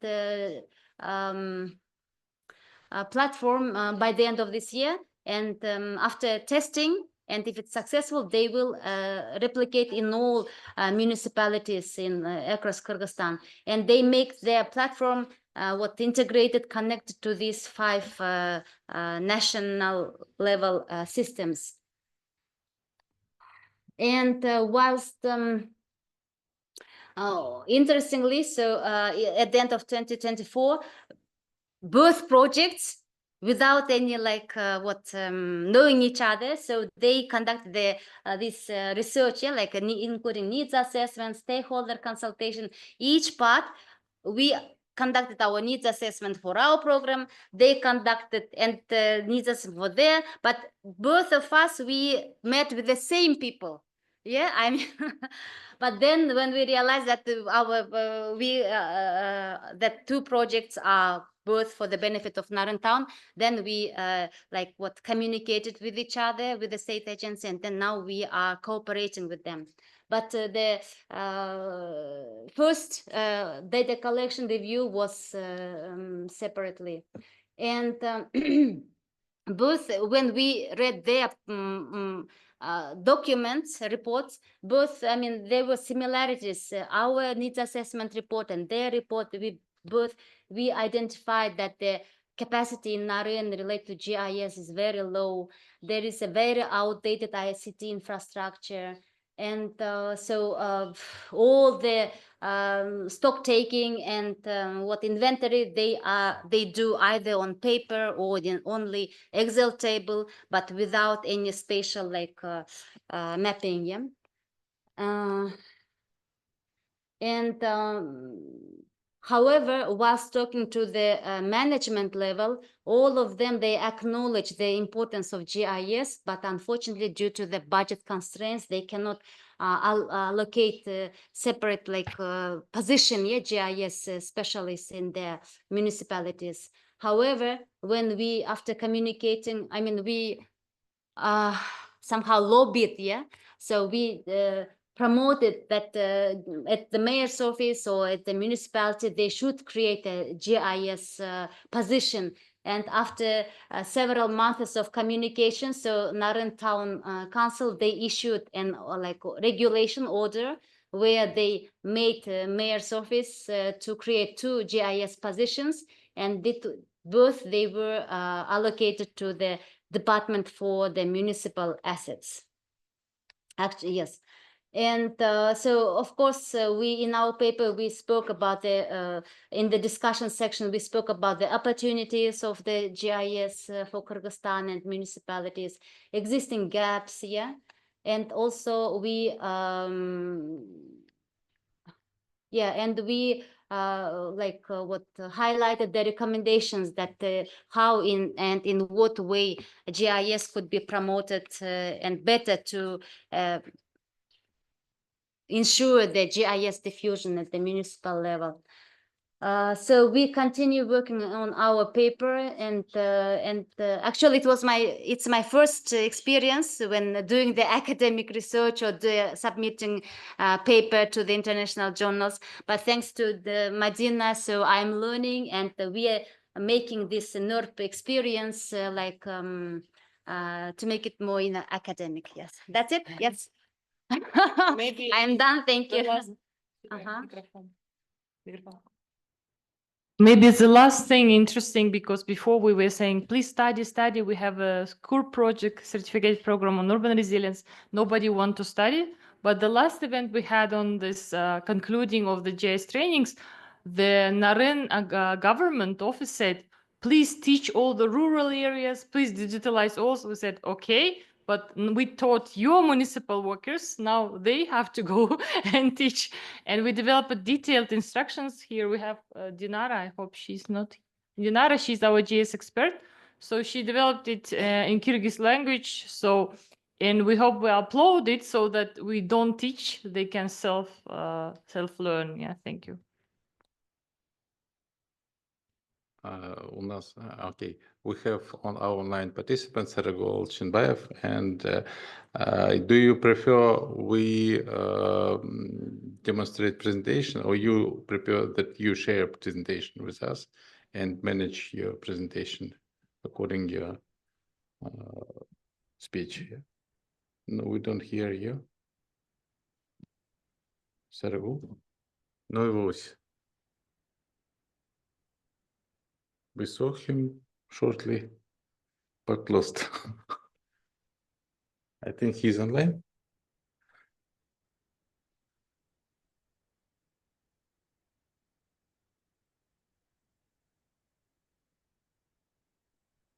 Sarygul, вы нас слышите?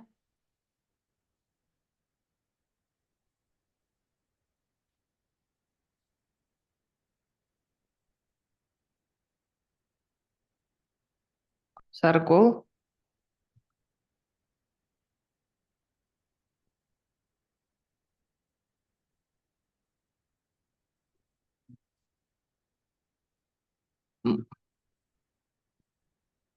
Sarygul, unfortunately, we cannot hear you. Sorry.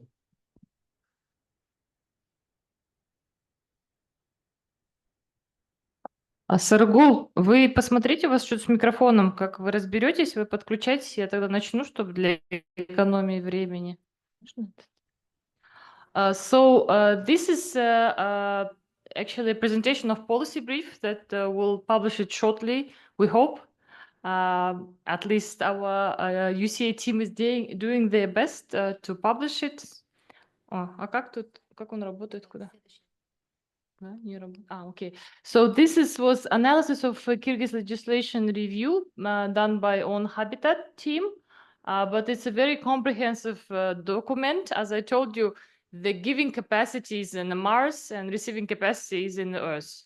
So we thought, okay, probably this document require to disseminate it, we need to unpack it through the several policy briefs, but due to our workload, we could manage to develop only one. And Sarygul Alchynbaev was in our team. I hope he will reconnect. And there were other people, like one of our intern from US, he also helped us. So, почему не листается? Да, надо направлять. Oops. Okay. Все. Okay.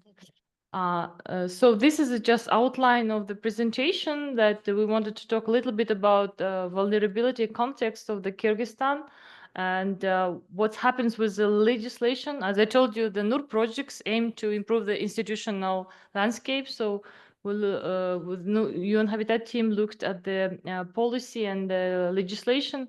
Then they looked at the climate action related design, and we looked at what happens with the standards and the reality. Then implementation challenge and development control. And then we tried to kind of, based on the UN Habitat suggestion, to give some message to the ministries on where it's better to start.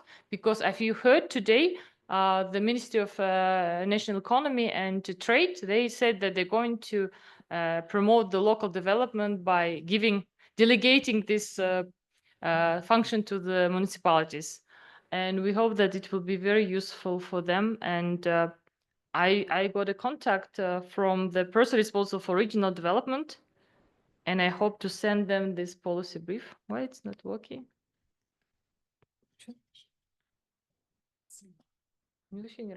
Okay.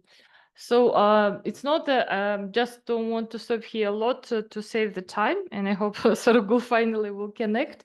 But as you see, that main climate change impact we feel in the urban areas, because every time going to outside in Bishkek, the all air pollution combined with the hot or extreme cold, this is really not good for the health, and something should be done. But unfortunately, if you look at the national policies, it's more about adaptation and not many things on mitigation. This is one thing, and another thing is that there are a lot of shortage of the data to understand actually what happens in cities. I think you all agree, yeah.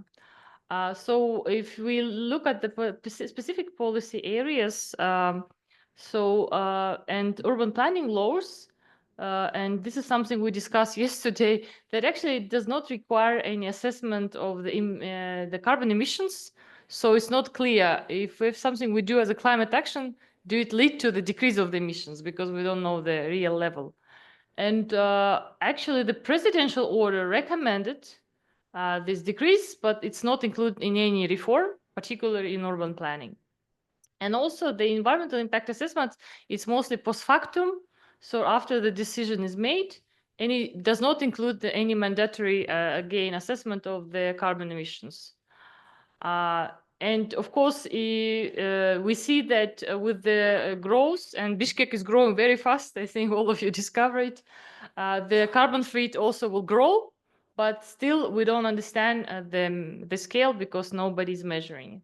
And also institutional capacity, as just mentioned by Chinara, the lack of technical competence. So technical is to be able to work with data, to be able to analyze it and make some climate-related actions.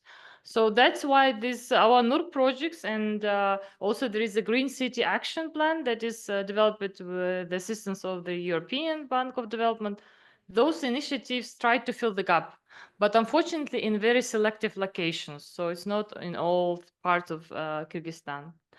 For example, Sarygul, he's from Osh, and they don't have this, unfortunately, luxury. Yeah?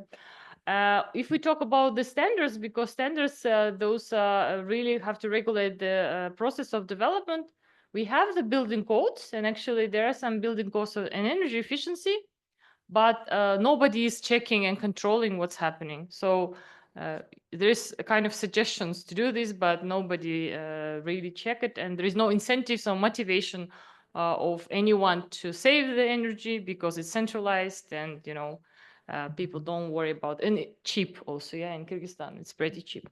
Green and blue infrastructure, this is very important because that's why we in NURP we're trying to teach all the people how to green the environment, not to wait somebody will come and bring it, because this is very important for the improving. And there is actually the legislation which clearly says that we have to preserve natural environment. But again, when we go to implementation, there is no enforcement of this, so nobody actually implementing it. And we even asked it from the regional office on ecology, and he said, like, we would be happy, but we're just controlling, but we don't have money. And we talked with the Zelenhos, they also don't have a budget allocation to implement this. And mixed land use, yes, actually there is a code that promotes density and mixed land use, and it's very recent from 2020. But again, it's not actually even implemented on the level of master planning or so-called development of general plans. Nobody look at it from the perspective of the how it can be controlled, monitored, and implemented to benefit the residents. And that's why, if you can see, there are a lot of residential development in Bishkek, but we don't have many economic functions. And street design, it's very important because we're all pedestrians, yeah. So we want not to be freezing in the winter. We want not to be having any heat shocks during the summer. But this is not well integrated in building codes. So probably you know that when we talk about transport infrastructure development, nobody talk about pedestrian infrastructure. Usually it's just for roads and cars. So this is really needs to be changed to integrate the climate change impact. And I think this is doable. At least I know in Bishkek some groups calling themselves urbanists, they're trying to do something. And we hope that it will be legalized also. So what we suggest that actually, if we talk seriously about climate action, and that was discussed during the COP last year in Baku, that actually nationally you cannot achieve any carbon emission decrease. Only by local action, doing something on ground, it's possible. So that's why we think that this integrating climate criteria in planning, urban planning documents, it's very important. And it should not be a separate document. It should be in any existing approved master plan or general plan and strategic plan that is supplied with budget, with resources. And also we have to strengthen municipal capacity. So I already talked with our vice minister today, who had a very good presentation, that when you develop methodology, it's good, but you have to train local municipal actors how to use this methodology to develop these plans. And now they are developing methodology of master planning, financed by UN Habitat or UNDP, and we hope we can also share our lessons from our NURP projects so that they will integrate in their master planning methodology. And if this will happen, then it's a gain, because this means our pilot is actually disseminating the lessons learned. And of course, about the consolidating the design standards. Here it's very important to engage with those who are in construction work, because it's not only about making it legal, but also incentivizing the construction companies to be more efficient and applying these building codes. If the government will do some, for example, they can give them some flexibility or decrease some taxes, of course, all the construction companies will be interested to build in a different way. So this is very important, because it won't work in a way that you just produce a building code and distribute. And of course, permitting system alignment. This is very important, because in many cases, we see in Kyrgyzstan and all Central Asia, the housing, which is actually very close to rivers, to some very dangerous areas. they are not protected from flooding, from loss of income. And this is because the permitting system is very weak. But we hope with the GIS, and we saw last time when our colleagues presented the cadastre for the land use, they showed that this is the area, how it's indicated in document, and this is the area which is in reality. So that's funny that none of the points actually intersect, and we thought that this is very good document to understand, investigate how the permitting system can consider this vulnerability and don't allocate land for housing or for public services where it's dangerous. Yeah, we should not really do it if we want to be sustainable.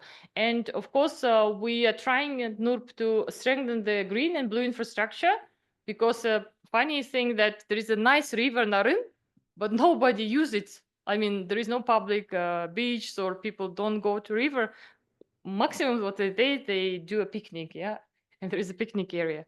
Why? Because it's not adjusted for the local residents, and actually they're afraid of the river.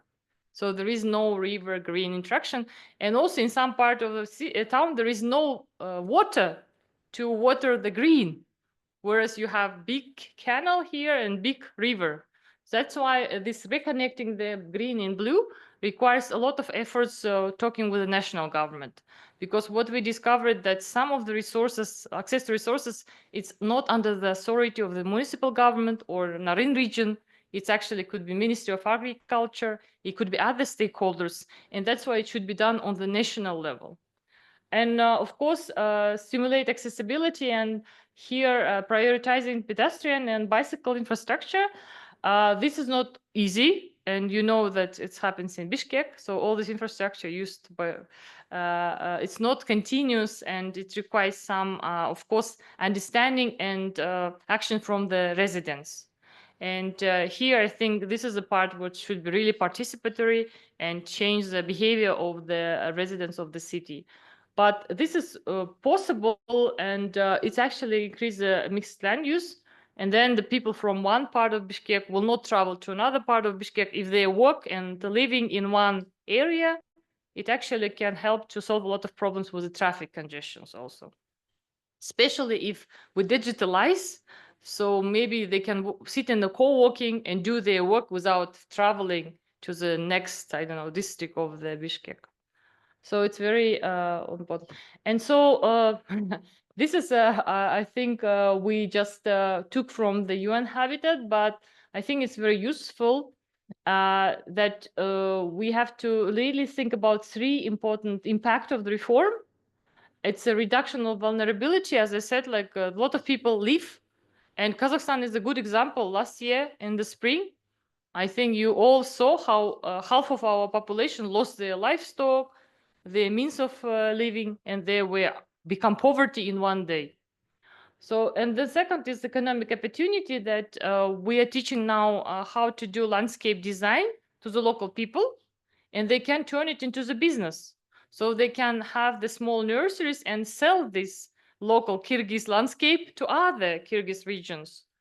And also we want to serve this urban resilience program as a model, because it probably you know that there are a lot of programs implemented by GIZ, World Bank, and others, but when the project is over, nothing happens. So we want that all the projects will still benefit other countries, or other regions, and they can get some lessons learned. And that's why we made all our publications available. So I hope Sarygul at least is here for questions. Yeah, so and we are planning, this is our policy brief. Hopefully it will be published soon, and it will be available in 3 languages, English, Russian, and Kyrgyz. It's already, yeah, on the university website, yes. We just, actually, I was planning to put QR here, but можете закрутить мою презентацию? But I find my presentation with QR, at least to the Kyrgyz landscape. So while you're thinking about your questions, we can give you. I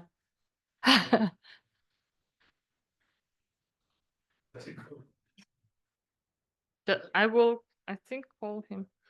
It's a very strange that.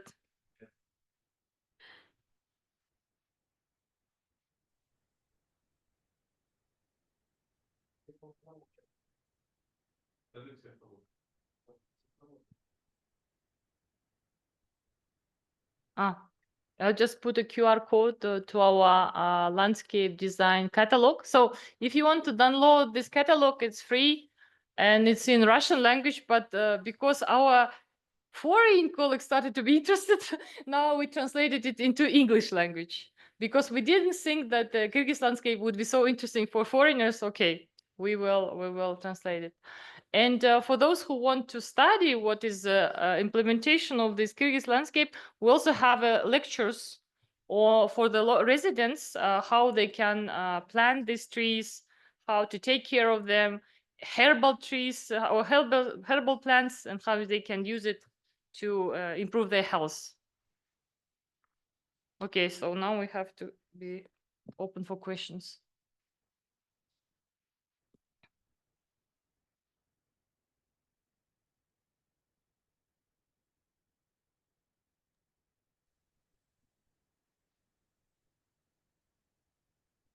Добрый день, я задам на русском, я надеюсь, вы не против.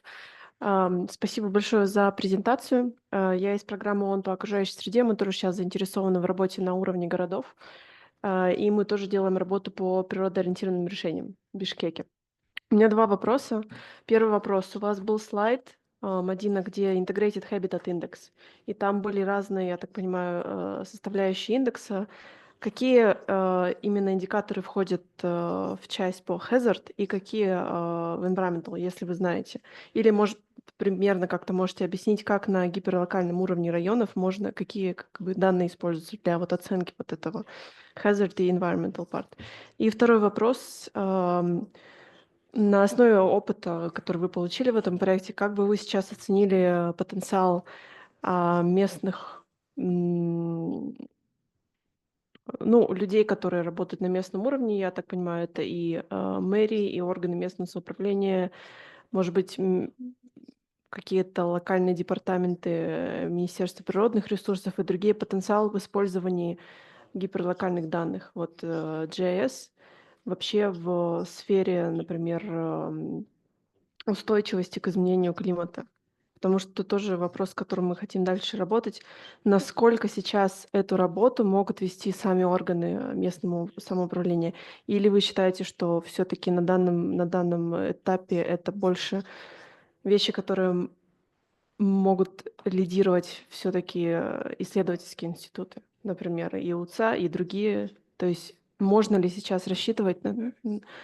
Нет, это вопрос. Вот я спрашиваю, да, коллеги, считаете ли вы, что можно рассчитывать на то, что, например, мэрии могут сами вести эту работу? Или сейчас, пока мы еще не достигли этой стадии? Вот такие два вопроса. Спасибо. Спасибо большое. Мы как раз хотели с вами скооперироваться, наверное, обменяемся контактами. У нас есть отчет этот полностью Integrated Habitat Assessment, он там на 130 страниц.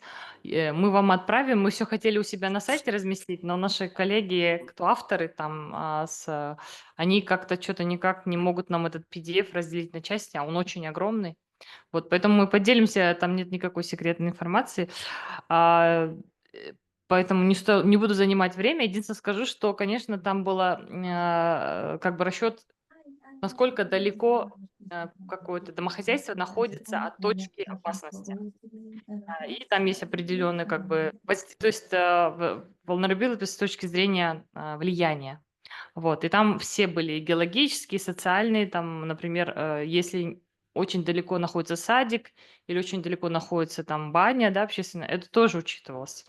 Вот, то есть там не только какие-то природные элементы, а, как я сказала, экономика, экология, социум, все вместе было. И наши коллеги из Нарына, которых мы обучили, они сами, жители Нарына, они сами ходили, делали интервью, собирали данные. Это очень часто мы делаем, потому что нам очень важно, чтобы местное как бы, развитие было. По поводу вашего вопроса, классный вопрос, это как раз касается моего development. Когда мы так говорим, мы говорим как колонизаторы.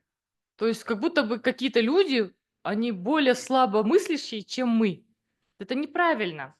Просто у них разные интересы, у них есть задачи, у них есть компетенции. То есть муниципалитет работает в рамках своих компетенций и задач. Поэтому мы не воспринимаем так, что достаточно ли они развиты для того, чтобы я им там рассказал про ГИС. Нет, мы посмотрели с другой точки зрения. Сейчас они работают и тратят на это очень много времени. И наша Динара сейчас их обучала не так, что A, B, C, D, вот что ты там нажми там. Нет, она просто им объясняла, чтобы они сами себе создали базу данных, которая у них уже есть, но в бумажном виде. И чтобы они теперь не час тратили, а 1 минуту. И когда они это поняли, они сейчас от Динары не отстают. Раньше она была, ей сложно было их позвать на Zoom, теперь они сами. Когда Zoom, да, понимаете? То есть когда они понимают, что это облегчит им работу, и, конечно, здесь мы должны помогать, мы фасилитируем процесс. Сейчас вот, например, здесь у нас коллега есть с большим опытом, да, Део Радж. Мы теперь должны им объяснить, вы данные уже собрали, а теперь как можно на основе этих данных принимать решения? Потому что у них есть машины, допустим, у Таза Нарына, у которых есть GPS-трекинг, но они его не используют для оптимизации маршрутов. Вот. Но в то же время запрос от них пришел сейчас, они говорят, мы хотим, давайте теперь с этими данными какие-то системы поддержки принятия решения. И, конечно, мы их объясняем. Но вы тоже поймите, они сейчас, местный муниципалитет, они разрываются. У них нет кадров. Вот Чина рассказал, что 2 специалиста. Вы не знаете, наверное, 10 лет боролись с тем, чтобы выделили 2 специалиста. Понимаете? У них не хватает людей, у них не хватает времени, потому что сейчас у них начались инвестиции, куча проектов, китайцы инвестируют, они разрываются, чтобы бегать между этими объектами, контролить. Поэтому здесь нужно обязательно, мы поэтому сделали этот needs assessment. То есть мы спрашиваем у них, что вам надо, где мы можем вам помочь, потом пытаемся понять, как мы можем это сделать наиболее дешево. Объясню почему. Потому что если мы сделаем дорого, допустим, Аргиз, да, у нас были внутри споры, даже с нашими швейцарскими коллегами, которые финансируют, они говорят, давайте Аргиз. Но мы им сделаем Аргиз, а завтра наш проект закончится, наши деньги закончатся, как они будут дальше работать? Поэтому мы сразу с ними договорились, что все, что мы делаем, не должно ни в коем случае их привязывать к какой-то подписке на какой-то дорогой продукт. Они, даже вот камеры, которые сейчас они просят, нужно, чтобы это оборудование было им понятным. Если они его не понимают, зачем его им давать, понимаете? Вот мы сейчас им купили 6 лаптопов, да? 6 ноутбуков мы купили, они ими пользуются каждый день, и эти лаптопы для ГИС предназначены. И они это четко понимают. И это для них обычная работа. То есть они не чувствуют наш проект каким-то чужим. То есть они понимают, это наша работа, мы теперь более эффективны. Они сами презентовали свои карты. То есть мы ничего за них не делали, все делали они. Это очень важно. Но наша роль института, да, нашего университета очень важная, потому что мы как раз между, да, я просто закончу, между глобальными институтами, как вот вы, да, ПРООН, и между местным муниципалитетом должен быть кто-то, кто может эту связь установить. И поэтому как бы наша роль тоже очень важна, как фасилитатор. Да, да. Сори.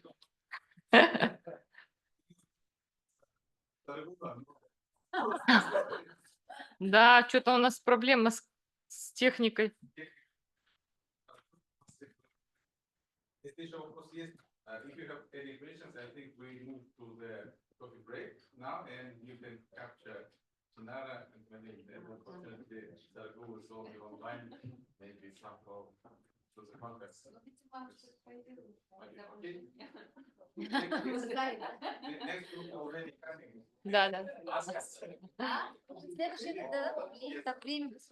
Но просто предыдущая сессия на 20 минут задержали. Потом они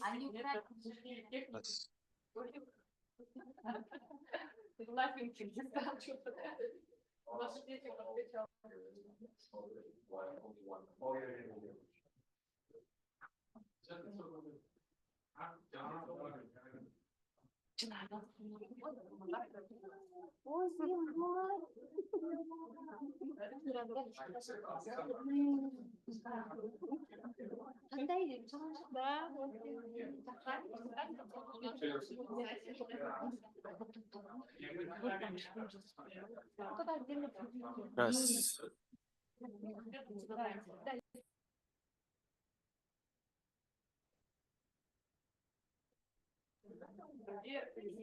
Богат. Вы наушники оденете?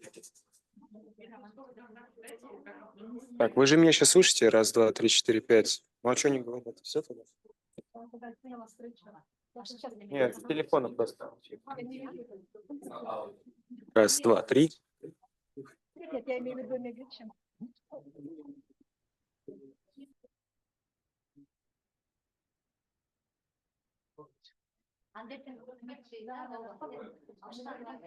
Здесь подключить компьютер. Как мне модерировать отсюда?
Mountains are the lifeblood of our planet, nurturing water systems, supporting ecosystems, and sustaining millions of lives. Yet, they stand at the front lines of the climate crisis. Rooted in the mountain regions we call home, the University of Central Asia is deeply committed to protecting these fragile environments. Our focus on climate and sustainability is not just a research priority, it is the very heart of our mission and identity.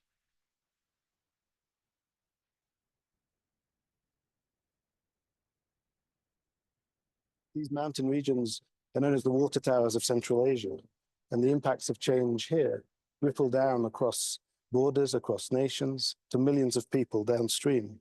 So protecting our mountains isn't just a local concern.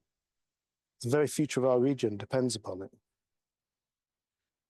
Well, at UCA, we're addressing climate challenges through capacity building, through education programs, through community engagement, and through research.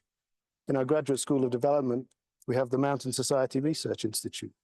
This is probably the leading collection of mountain and environmental scientists in the whole of Central Asia. We're also really proud that in 2025, we launched the inaugural version of our Sustainable Mountain Development Program.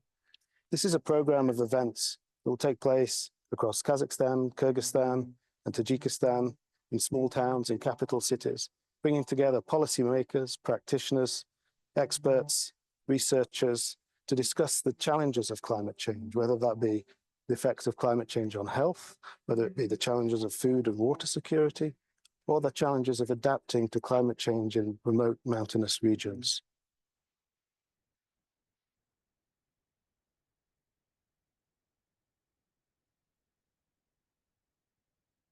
Сөздөр билесиздер, азыркы убакта глобалдык климаттык өзгөрүүлөргө байланыштуу калктын санынын өсүшү жана өнөр жайлык жүктөм ушу сууларыбызга таасир берип атат. Баары ооруп аткан оорунун баары 80% сууга байланыштуу экен да. Ошон үчүн бул суунун сапаты эң биринчиден макрокомпоненттик курамын изилдөө, микрокомпоненттик курамын изилдөө, биздин республикабызга, коңшу республикага социалдык, экономикалык жана саясий актуалдуу маселе болуп эсептелинет. Interdisciplinary research is mandatory to be efficient and to understand, again, impacts on local communities, because we have to translate, for example, the results of a glacier study, for example, and say, look, the glacier is melting, fine, but how do we translate it into a tangible result for the energy industry, for the agricultural stakeholders, and in general, the water users? For this, we use a lot of surveys to understand the impact and then deliver our results, as well as workshops and seminars where we try to include people with very different backgrounds. We created a model or algorithm named Snow Avalanche Frequency Estimation.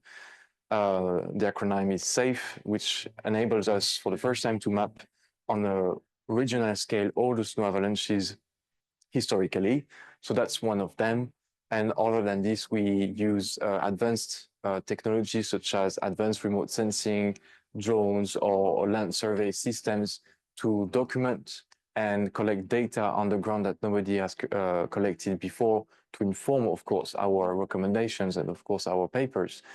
Well, local communities are the experts in understanding how climate change is affecting their regions. So, of course, we have to work with local communities, and UCA is committed to this. Examples are many and varied.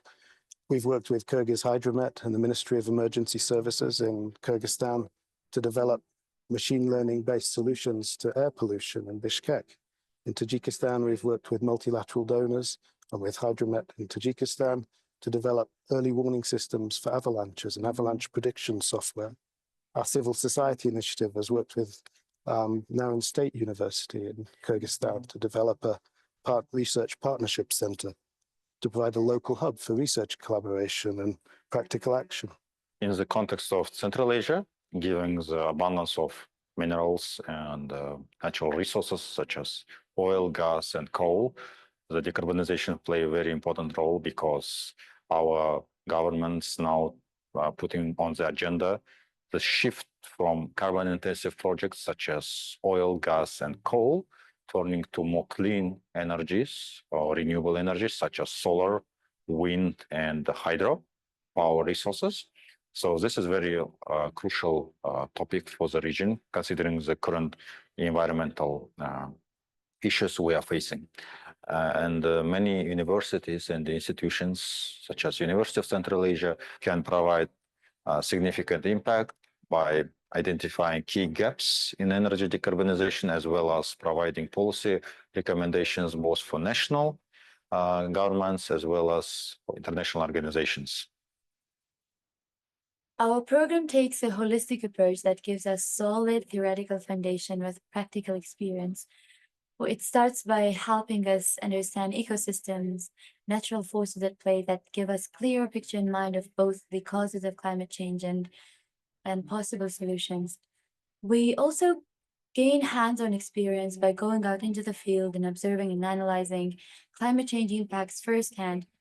This allows us to connect what we learn in the classroom with real-world examples.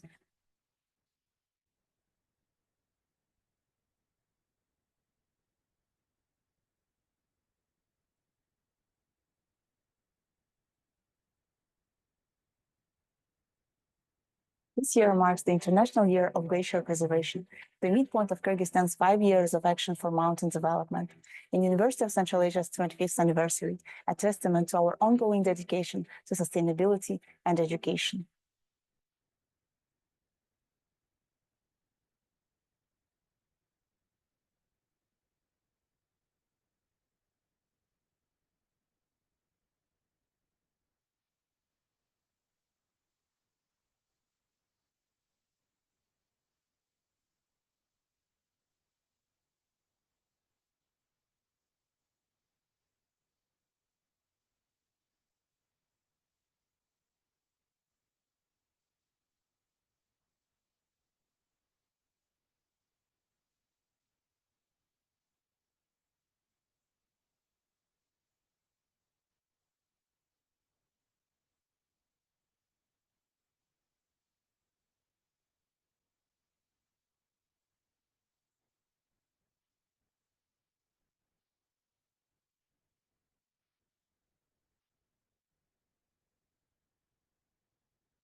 Mountains are the lifeblood of our planet, nurturing water systems, supporting ecosystems, and sustaining millions of lives.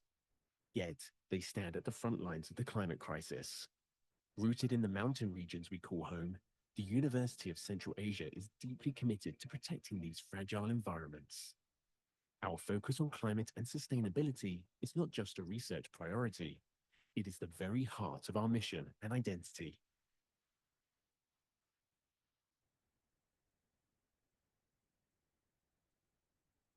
These mountain regions are known as the water towers of Central Asia, and the impacts of change here ripple down across borders, across nations, to millions of people downstream. So protecting our mountains isn't just a local concern. The very future of our region depends upon it. Well, at UCA, we're addressing climate challenges through capacity building, through education programs, through community engagement, and through research. In our Graduate School of Development, we have the Mountain Society Research Institute. This is probably the leading collection of mountain and environmental scientists in the whole of Central Asia. We're also really proud that in 2025, we launched the inaugural version of our Sustainable Mountain Development Program. This is a program of events that will take place across Kazakhstan, Kyrgyzstan, and Tajikistan, in small towns and capital cities, bringing together policymakers, practitioners, experts, researchers, to discuss the challenges of climate change, whether that be the effects of climate change on health, whether it be the challenges of food and water security, or the challenges of adapting to climate change in remote mountainous regions.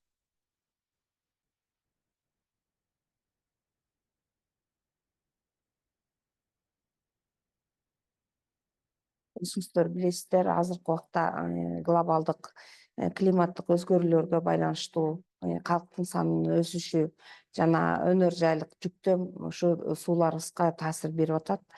Баары ооруп аткан оорунун баары 80% сууга байланыштуу экен да. Ошон үчүн бул суунун сапаты эң биринчиден макрокомпоненттик курамын изилдөө, микрокомпоненттик курамы изилдөө, биздин республикабызга, коңшу республикага социалдык, экономикалык жана саясий актуалдуу маселе болуп эсептелинет. Interdisciplinary research is mandatory to be efficient and to understand, again, impacts on local communities, because we have to translate, for example, the results of a glacier study, for example, and say, look, the glacier is melting, fine, but how do we translate it into a tangible result for the energy industry, for the agricultural stakeholders, and in general, the water users? For this, we use a lot of surveys to understand the impact and then deliver our results, as well as workshops and seminars where we try to include people with very different backgrounds. We created a model or algorithm named Snow Avalanche Frequency Estimation.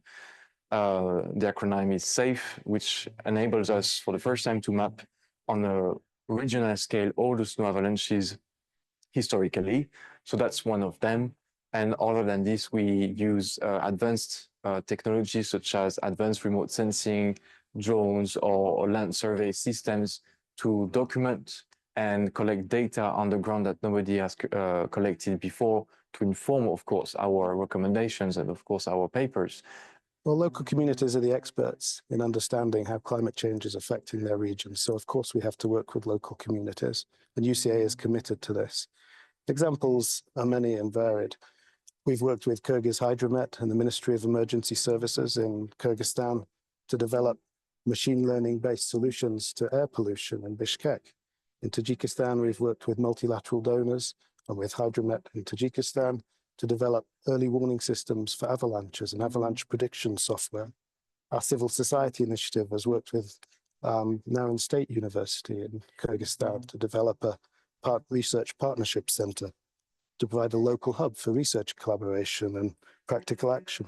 In the context of Central Asia, given the abundance of minerals and natural resources such as oil, gas, and coal, the decarbonization play a very important role because our governments now are putting on the agenda the shift from carbon-intensive projects such as oil, gas, and coal, turning to more clean energies or renewable energies such as solar, wind, and hydro power resources.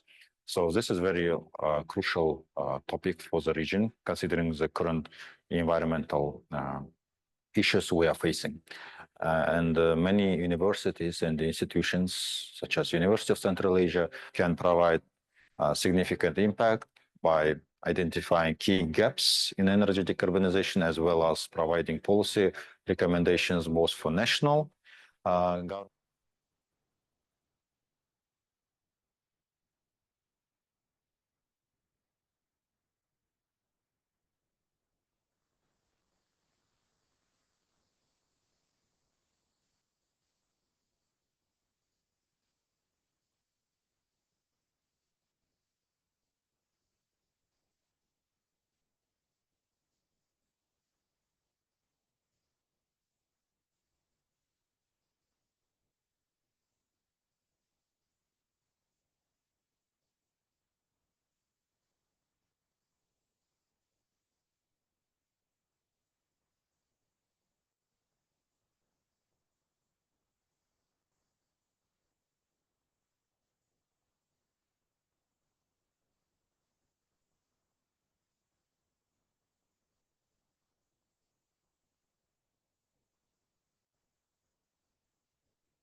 Good afternoon.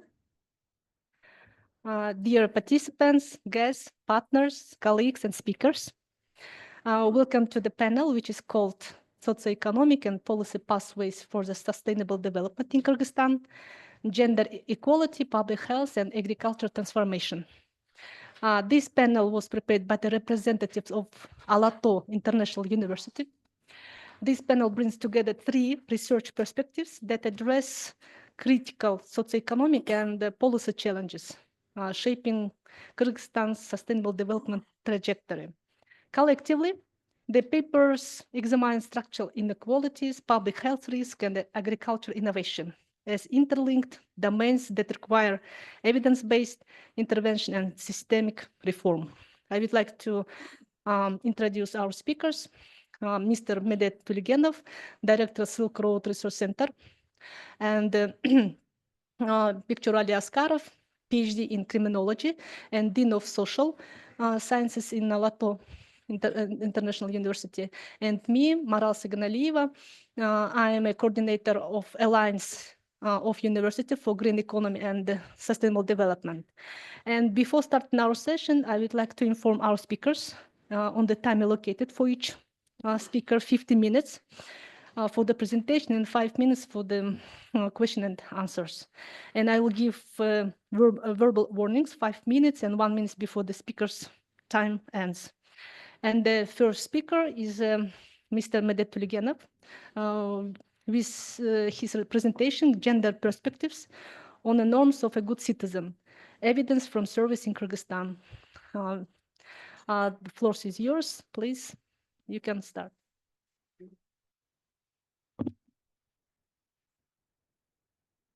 Thank you. Thanks a lot, Maral. Thank you, everyone who joined our today's session panel, and we have a nice setting as a round table. Hope we'll have a good discussion. Especially, I'm hoping because my presentation will be about initial phases of some research. So it's an exploratory study, and hopefully questions and comments will help to shape what to do with this further. Because as you see, as the title of the presentation, it's a gender aspect of what it means to be a good citizen. Generally, what it means to be a good citizen is a big question by itself, but I decided to look from a gender perspective to see, based on the survey data, how men and women as respondents, maybe they look a bit differently on understanding what it means to be a good citizen. And the research question which I was posting, since it's exploratory study, it's rather broad at the moment. So basically it's how do men and women conceptualize their role as a citizen.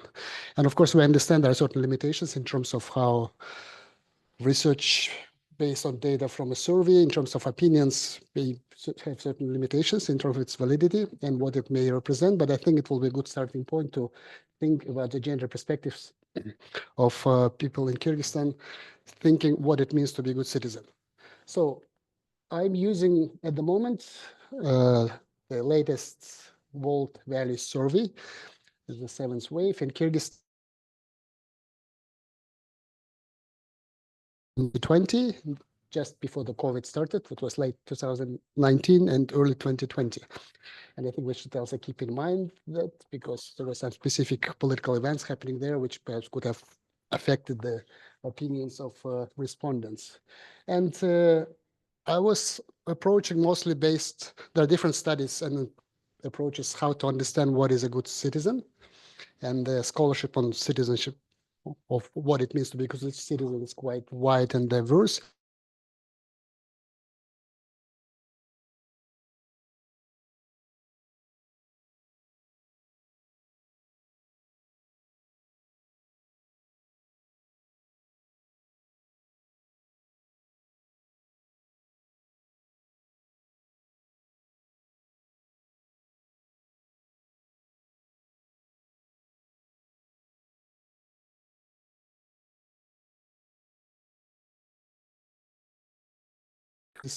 We serve in the military if needed, we report crimes, we go and vote, and etc., etc. All of that is considered to be this type of a duty-based citizen.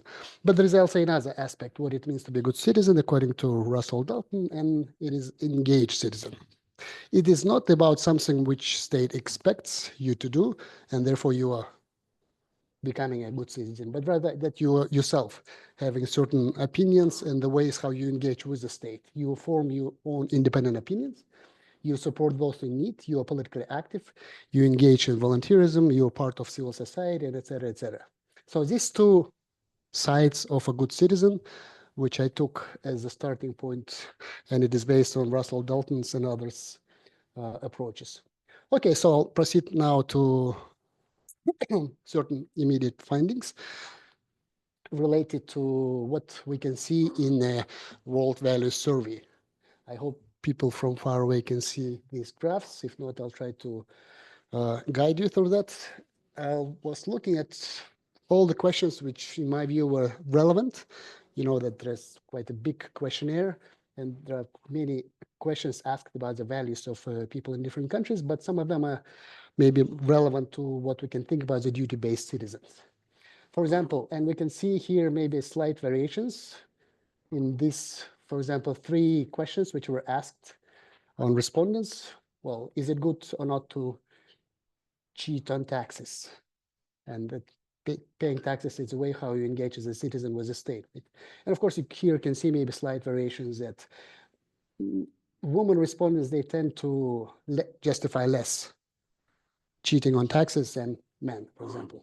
Another question, well, is it justifiable to avoid paying fare on a public transportation? And here you can also see that women with a slight variations, but still tend to justify it less. And the same happens with the question like, can you claim government's benefits, even if you're not entitled to that? So that these 3 questions I took, which perhaps will represent what is understood as a duty-based citizen. And here we can see some variations gender-based that women respondents, they tend to be justifying less this interaction with the state, that you're trying to maybe not to uphold certain norms which are expected from a duty-based citizen. And as a duty-based citizenship, it's about elections. Of course, there are different data related to whether and how people participate in elections. And here we can see at least, of course, survey is a self-reported information that we don't know for sure what people did or not. But I think we can equally maybe apply to both genders this validity question. But women respondents, they tend to report that they vote both national and local elections more than men. So in this regard, when we think about there being law and participating in elections, for example, as a part of duty-based citizenship, that we see more participation of women than men. Then we can think about the engaged citizenship. Well, do you attend lawful and peaceful demonstrations? One of the questions. Or another question, have you been contacting the government official? And then we can here see another picture that attending peaceful demonstrations, male respondents, they've been attending more. And when it comes to contacting government officials, it's a reverse picture that we see that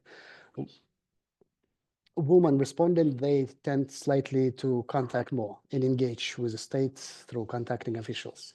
So another part of the type of engaged citizen is whether you're participating in social activities and in a broader conceptually defined civil society, right?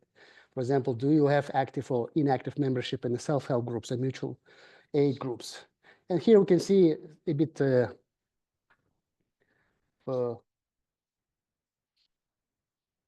another picture which we may perhaps have in our mind that you can maybe should look at the right side of these graphs, whether they are active or inactive members. Of course, the overall proportion generally, regardless of gender, is very small because less than 10% usually part of these groups. But generally, it tends to be that male respondents, they tend to report that they are more becoming members of these groups. And the same with the charitable and humanitarian organizations. Of course, it may vary in how this was put as a question in Russian language and what people constructed in their minds when they responded. But we can see that in terms of engaging as citizens, being part of the social groups, men respondents engage more. Then let's briefly talk about the interest in politics. Elsa is part of being a good citizen. Do you often tend to discuss political matters with friends? And here we can see again a bit more predominance of male respondents saying that they frequently or maybe occasionally discuss rather than female respondents. And then we can continue talking about the interest in politics by looking at questions which were asked on the left side. To what extent politics is important in your life? And you can see that there is a mixed picture that in extreme answers like very important, men respondents, they answer more, but in terms of rather being important, women respondents, female respondents, they also report that it's important for them. So there is a mixed picture. But when it comes, how often you discuss, sorry, I think I mixed, it was repetition of the previous slide, that upper graph. So the lower graph shows about the interest in politics. It's not about the importance of politics, but interest in politics. And here we can see that male respondents, they show more interest in politics. So as you see here, importance of politics, it's more or less important for both. But when it comes interest in politics, it's more important for male respondents. And then a few more slides about how respondents conceptualize what are the aims of they aims as respondents as well, what should be the aims of the country. And here we can see certain variations in terms of how men and women think what is important for themselves, the left slide. And here we can see that the difference is that for women respondents, maintaining order in the nation, it's one of the most important priorities, unlike for the men. But when it comes to aims of the country, what country should be aiming at as a first choice among these several options, we see that for men, it's usually high level of economic growth and defense forces. Whereas for women, it tends to be having more say at the jobs and in the communities. That's what is important for them, as well as trying to make the country and cities, countryside and cities more beautiful. So we see some slight maybe variations in regard to what is important for both of them. And then a couple of last slides. I think it's about authority and freedom and rights. So we see here that men tend to think that greater respect for authorities is good. And having a strong leader who doesn't have to bother with the parliament and elections. Sounds familiar, right? It tends to be more important for women respondents. Slightly, but you can see on the right bar that this bottom blue and this orange sections are higher. Okay, so I think this is the last graph, and then I'll conclude already. In views on freedom, equality, and security, questions ask, well, freedom versus equality or freedom versus security. We can see that, at least in the self-reported data, that men tend to weigh more on a freedom compared to equality and security. And then about the democracy and rights, the left side just shows that it doesn't matter whether you're man or woman, democracy is important. And then when it comes to upper right graph, that for democracy, it's important that civil rights, they protect people's liberty against oppression. And women, they tend to mark this as very essential element of democracy, that you should have civil rights because they protect liberty against oppression. But when it comes to such questions, like there are several questions what government can do, maybe against your freedoms and rights. For example, government has the right to collect information about anyone in Kyrgyzstan without their knowledge. Do you agree with that? And it tends to be that women would agree with that more than men. Of course, there are slight variations, but you can see sort of maybe contradictory pictures when it comes to, for example, liberties and government surveillance without your knowledge about it. Okay, so I'm proceeding 2 more slides. Tentative conclusions. I need to again to say that it's still exploratory study, that we can observe slight variations. And of course, here we can think about the methodological issue. Am I just splitting a hair? Maybe 5–7% difference between 2 genders. Does it mean anything or not? But there are still slight variations. And what I already said, what we can observe from this data is that politics is important for both, for men and women, but there is more interest in politics by men. So politics bothering us equally, but men more interested in politics. Women are most likely engaged when it comes to elections and engagement with officials, and these both are representing duty-based as well as engaged citizenship. So on these both, women are more engaged. But there is a more active social engagement by men. And of course, maybe it comes in a bit difference with our usual pictures that NGO sector, as part of civil society, is mostly run and actively moved by women. But when speaking broadly, maybe we have slightly different picture. And then when it comes to views on authorities, freedom and rights, we have mixed maybe picture. But again, maybe we can think about validity of results of this service, because it depends what people think when the answer is to some questions related to liberties, freedoms, and rights. And I think what is also important, many surveys and general political analysis show that there is a polarization of societies in many parts of the world, including Kyrgyzstan maybe. And that's also observed maybe initially in this survey as well, that polarization generally happens. That, for example, if in the previous waves, respondents were answering questions, well, strongly agrees, do not agree, strictly don't agree.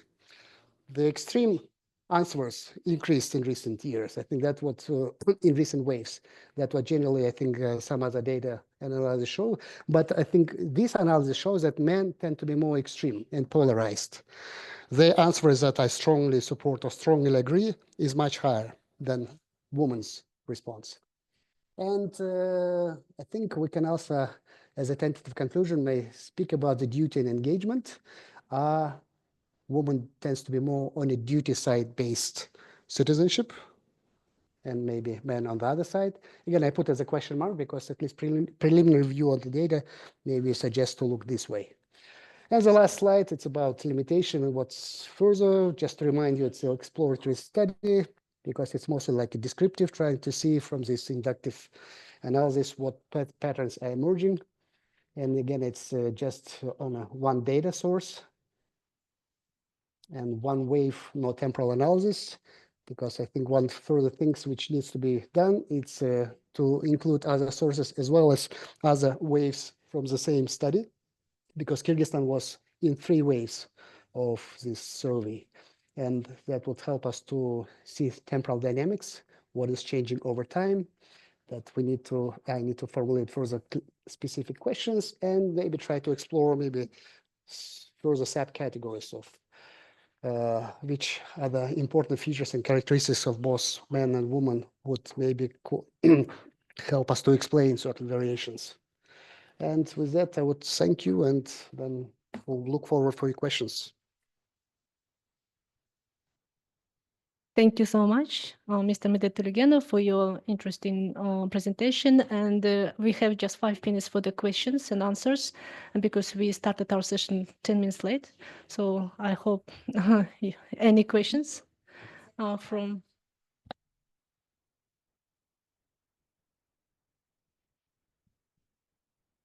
Thank you very much. 2 questions. One question is, to what extent Kyrgyzstan is different from other countries in these differences between men and women in these dimensions? And the second question, what could be potential implications of your research? Okay, maybe just a quick answer to these interesting questions. Thank you for these questions. I think maybe the difference may come just from one fact. 2 years ago, Kyrgyzstan ended up in the top 5 countries in the world with on a gender social norms index produced by UNDP, which also using the data from World Value Survey with a negative deterioration, basically. Meaning that compared to previous, whatever, -7 or minus maybe 10 years of studies, there is more conservative, respondents became more conservative. I think that also puts a context specifically for Kyrgyzstan that compared maybe to other countries, there is observed quite quick increase of conservatism, which perhaps also affects the way how we can think about gender perspective on the norm of citizens. The practical, I think, implications of that would be if someone is working on civic education, gender-based, or what institutional reforms and certain maybe changes needs to be done, taking into account what is happening in regarding how, for example, women don't see themselves in the politics and maybe in some other areas, because there are certain maybe structural factors which lead to this kind of answers and discrepancies. And that, for someone who practically interested to change that, would be a possibility to see in which areas there could be certain interventions. Okay, next question. Thank you so much. Is it okay? Yeah. Thank you so much. I come from a physical science path, so this compare and contrast of year analysis are very interesting for me.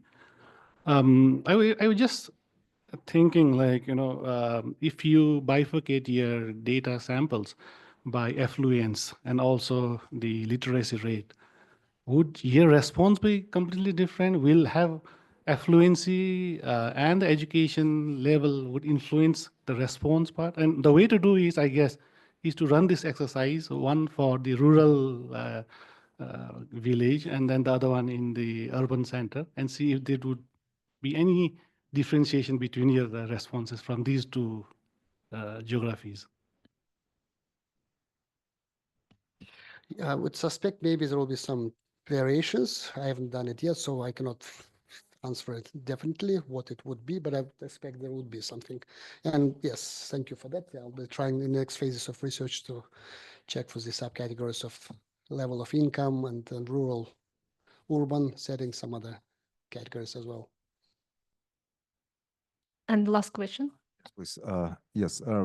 My question would be about the those limitations of a study that you referred to, and one of those was about the data source. You said there was one single data source, right? So just wanted to have a better sense what this data source was, and whether the data that were analyzed, how they were collected, what was that sampling technique that you employed to collect those data? Thank you. Thank you. I use a World Value Survey data, and they've been doing it for decades already in many countries of the world. More than 60 countries are covered, and Kyrgyzstan was one of these countries, so I used the data. And on their website, basically, they provide this methodology and then how they've been approaching the sampling and etc. But I think we can generally trust this because it's one of the largest data sets in the world, which specifically measures this value orientations of people in many countries. So those were essentially secondary data. Yeah, I didn't produce this data. Sounds I was using this data set. Thank you. Thank you so much. And next presentation is given to the Mr. Bekçoğlu Ali Askarov with presentation modern challenges in prevention of substance use among youth in Kyrgyzstan, perspectives of criminology. The floor is yours. Thank you very much. Thank you very much, participants. I'm really grateful to see you all in the session. So today I'm going to make a presentation of the specific research on substance use that we did in Kyrgyzstan. So this research has a criminological perspective. So initial goal of this research was to test some of the Western criminological theories in the context of the Kyrgyzstan, because we didn't know that that these Western criminological theories they were strong and then valid to explain the similar deviant behavior in the context of in the different culture in different contexts. So for this research, we aim to test the two groups of criminological theories, such as social controlling and social learning. So for this research, we tested two groups of Western criminological theories. So for the research, we choose only the high schools in Bishkek. So we randomly selected 35 at the high schools out of more than 100 schools, and then we administered this self-reported survey to the 1,800 students. So as a substance use, we into the survey we included the cigarettes, alcohol, and drugs. Of course, just alcohol had different includes different types of alcohol, and drugs also included the different types of alcohol, heroin, marijuana, the opium, and etc.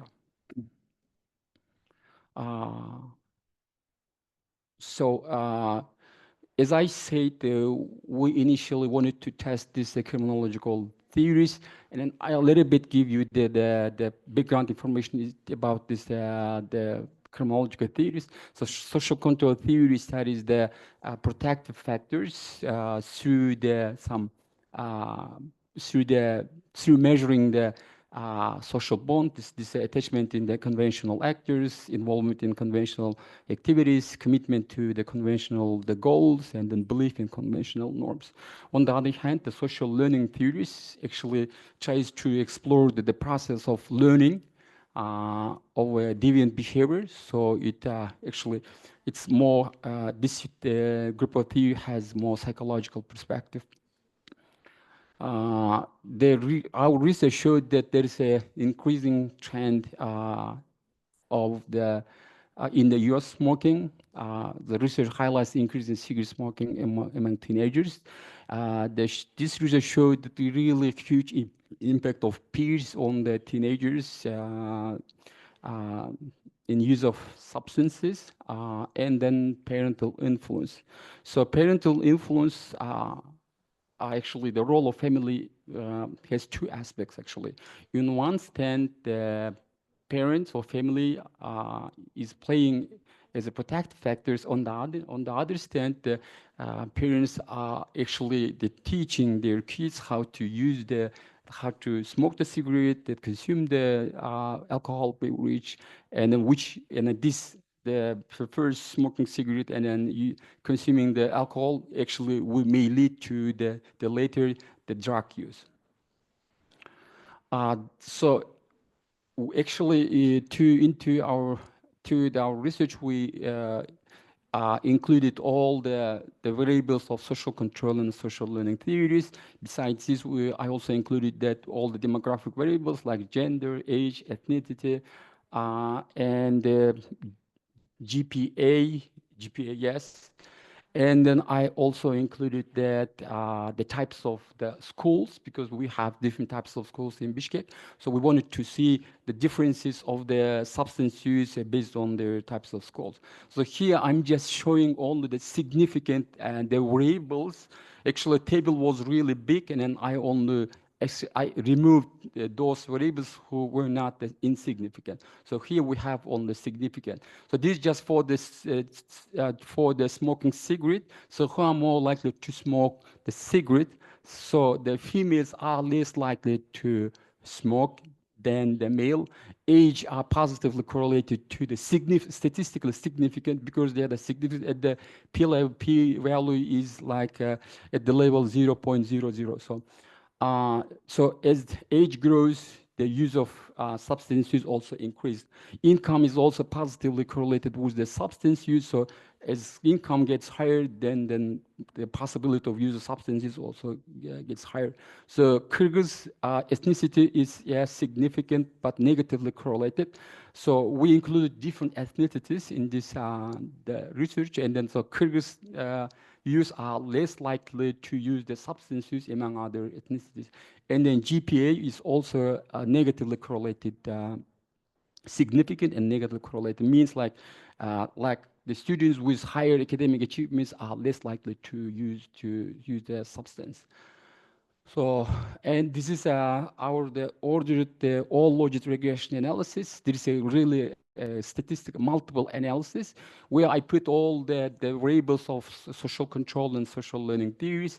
Actually, when these different two group of theories are tested separately, most of variables are significant. But when in my analysis, I put the variables of social control and the social learning theories together.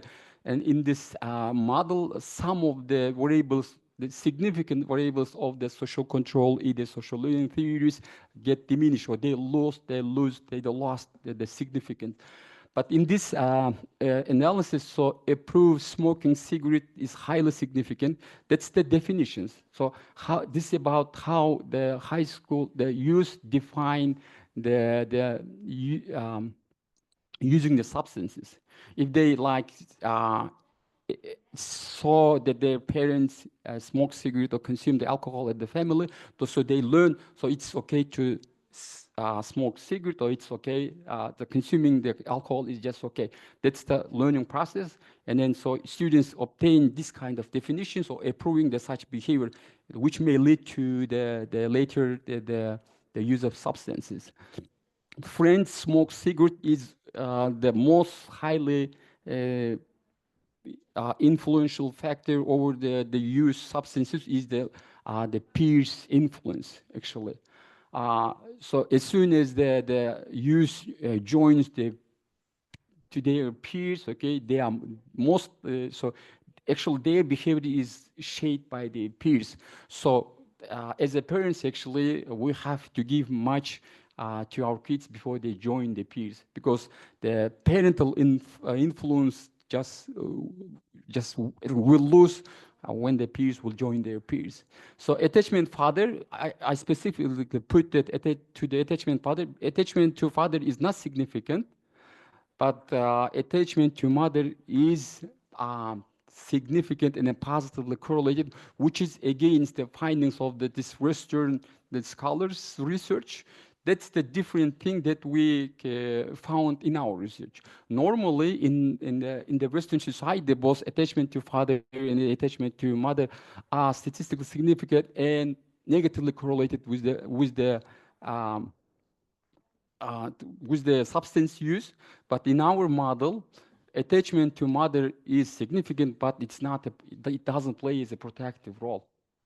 So we need to articulate with the following research. Actually, this needs another research why attachment to father is not a protective factor.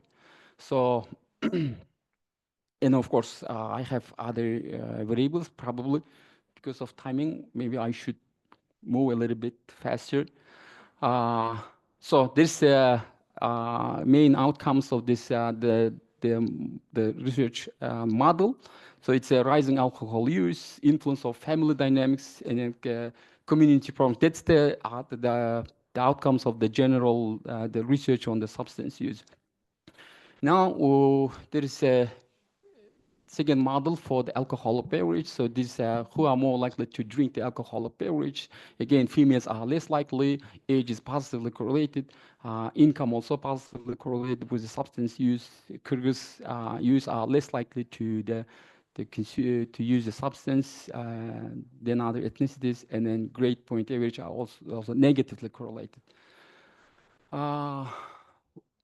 Logit regression analysis shows that approving these definitions or approving the using substance are all the time statistically significant. Mother drink alcohol significant, again positively correlated. Yeah, that's the same issue. And we also see the influence of the older siblings. So older, if siblings of the youth consumes the alcohol, so we see here the modeling of the behavior. So brothers or sisters through the observation, they are learning the consuming behavior. Yes, the peers influence is really high, and then is highly statistically significant. Attachment to father for the alcohol use is statistically significant and negatively correlated. So this means that attachment to father plays as a protective factor from the alcohol consuming.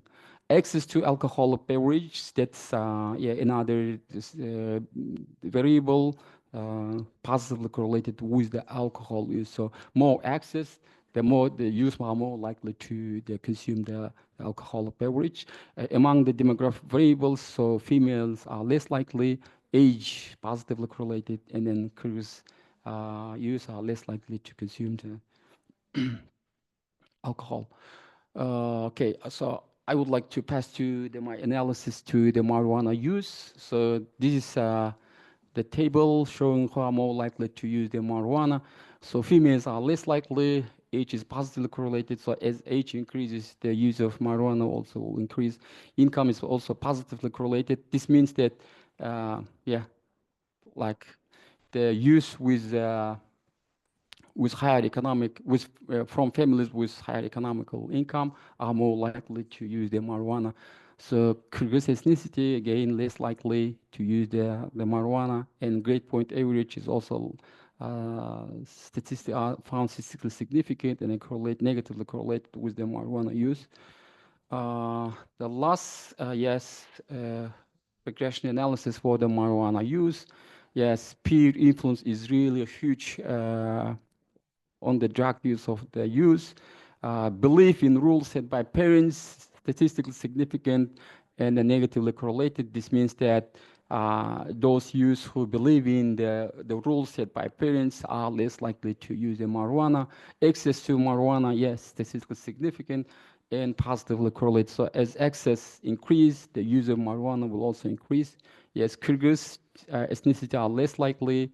Professional high schools is found positively correlated with the marijuana use, so that's another thing to study with further research, because there might be something different than other types of schools. So is why the students like studying in professional high school are more likely to use the marijuana, because of maybe lack of control, or maybe because of different factors that professional high schools have. So as a policy implications, actually, we recommend to use the targets of the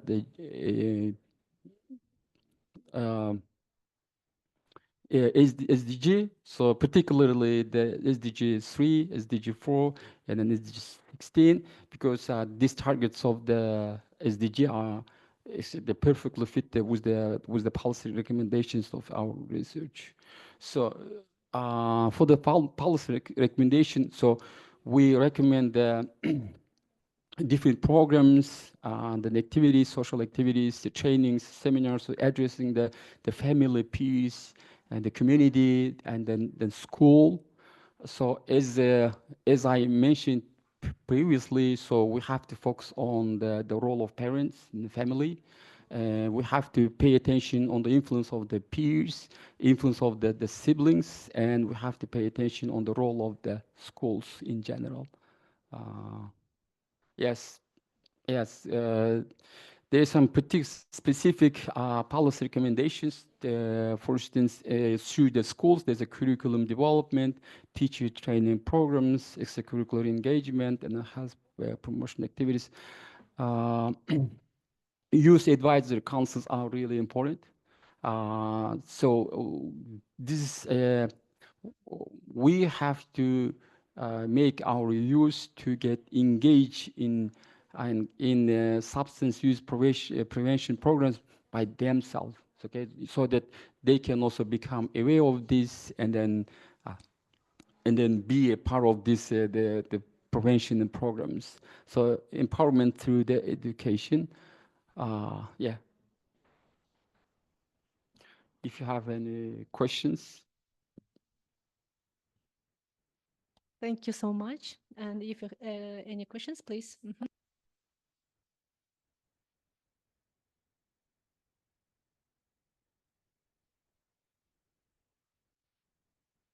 Can I ask a question? Oh, okay.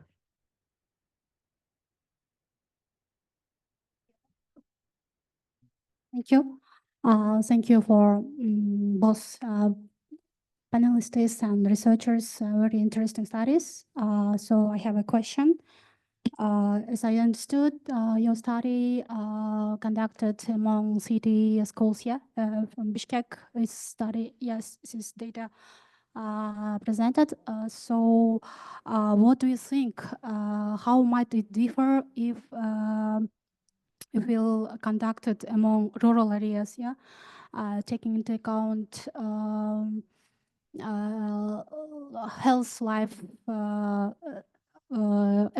access to education, availability of health services, maybe migration of their parents, and maybe engagement in their free time, with maybe additional curriculum programs, as you mentioned it in the last slides, maybe.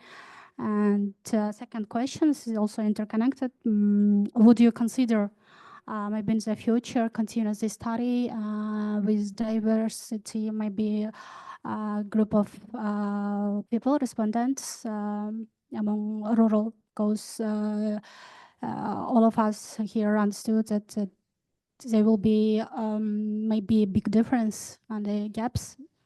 It will be also good for development in general. Thank you very much for your question. So in this research, of course, we focus on the on Bishkek, yeah, because of some the limitation of the resources, so we limited ourselves just to conduct this research only in Bishkek. Of course, there is definitely the huge difference between the Bishkek and the rural areas. So I think so we have more diverse, different nationalities, different ethnicities, different level groups in terms of the income. So I personally think that if we conduct the same the research in rural areas, probably the results will be different. That's why I can say that this research is not generalizable to whole Kyrgyzstan, because the Bishkek doesn't represent the whole Kyrgyzstan. That's why we just say that this research was conducted on Bishkek, and then we cannot just generalize for whole Kyrgyzstan. And of course, as I said, as a policy recommendations, so this development, so different programs that we use for the prevention of the substance use through the schools will be effective, and then I think will be effective if we use this for the rural areas as well. Yeah. And then yes, good question. Whether I will continue this research to conduct in rural areas, why not? Yeah, as a to continue this research in rural areas, yeah, it's possible to conduct and then see the differences between the urban and then rural areas. Yeah. Thank you. Next question, please. Yes, if you could kindly just have a better, give us a better sense of the sampling technique that you relied on when collecting the data, and in this regard, to what extent you think that sampling was actually representative, so that those findings would be generalizable. Thank you.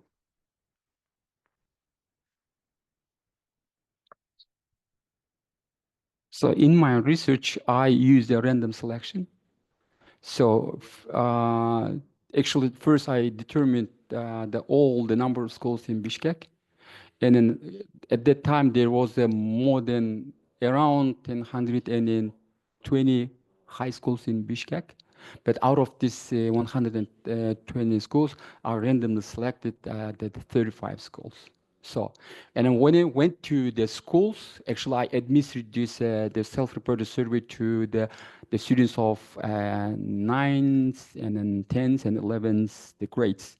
And if there are more than one classes in each grades, I randomly selected only one class. So all the selection was through the random selection.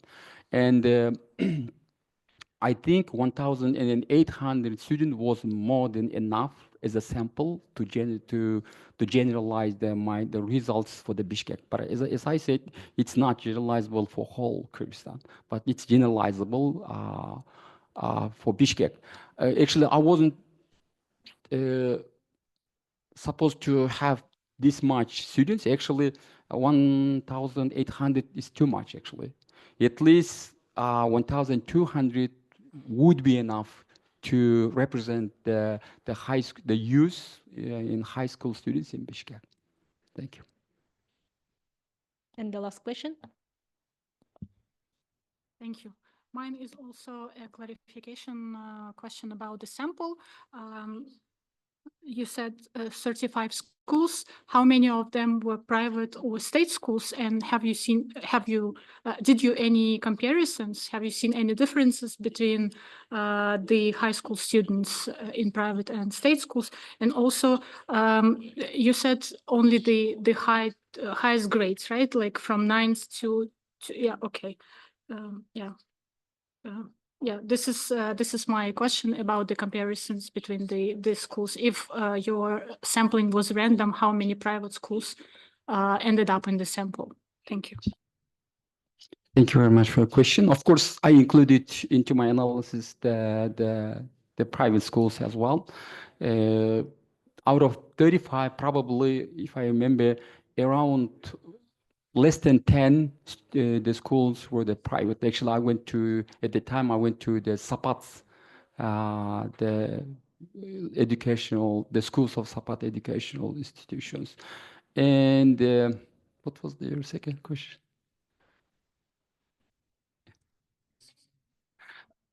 Yeah, I didn't see the differences between the private and then private. And there was in the this multiple regression, so I didn't see any differences of this between the private and the public schools.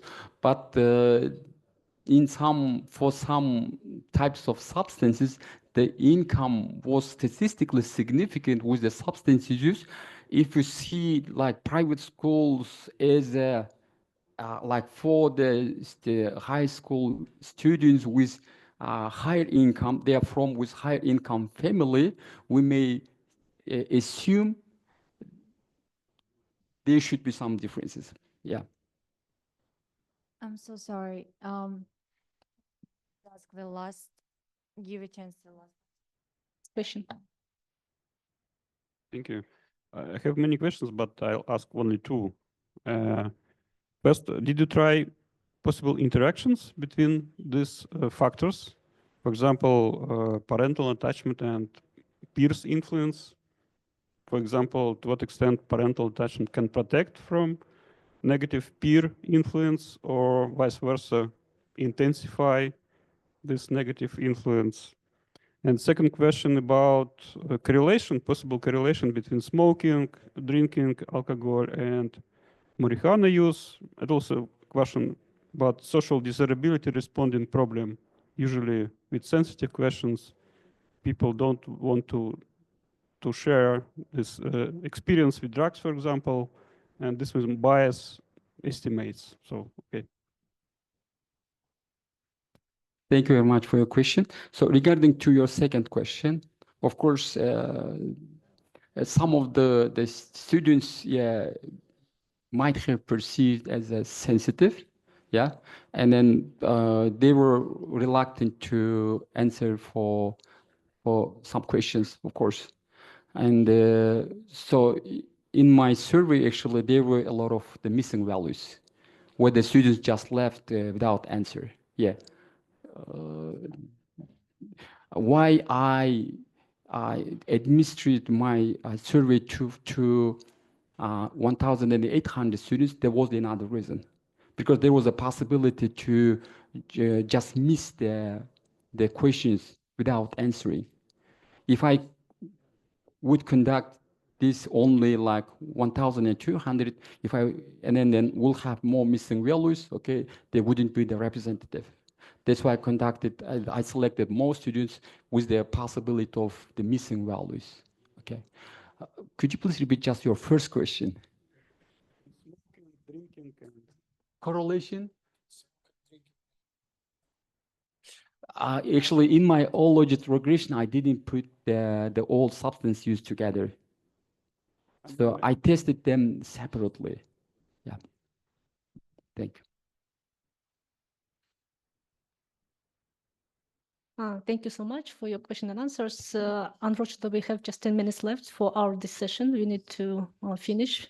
I will try to give my presentation quickly, unfortunately without questions. But questions, and if you are interested, I will give the reference to my paper and you can read and just... Okay, now could you please give me the remote? Okay, my topic is opportunities and barriers for the Kyrgyz farmers in the transition to sustainable or organic agriculture. And I will try to cover all this, but not to be long for each slide. And about the introduction, to organic agriculture in Kyrgyzstan. You know, the organic agriculture represents one of the fast-growing movements in global food system, driven by the increasing consumer awareness of health, sustainability, and ethical production. I would like since here you see the the updated information, but when I did my research, it was 2020. So, but here for your information, I'm giving the latest information. Organic since early 2000, organic agriculture expanded from 15 million to 72 million hectares globally, and the retail value of the organic products rose from the 15 million euros to the 97 billion euro. And at the same time, in Kyrgyzstan, it's the same trend is observed. Organic farmlands rose from the 341 hectares in 2004 and to the 63,000 hectares. I got this information from the Kyrgyz government program.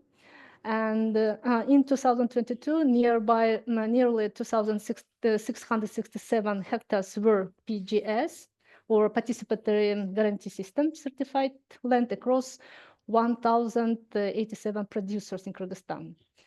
And the objective of the study is to analyze the opportunities and barriers faced by the Kyrgyz farmers in adopting organic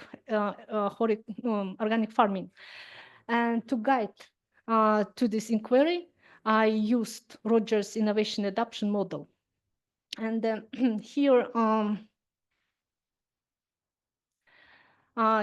like the primary research question is what challenges and opportunities do Kyrgyz farmers face in the adopting organic farming? And this question is approached using the Rogers Innovation Adopting Model. This model explains how innovations spread across population by analyzing 4 dimensions. First, the socio-demographic characteristics of adopters.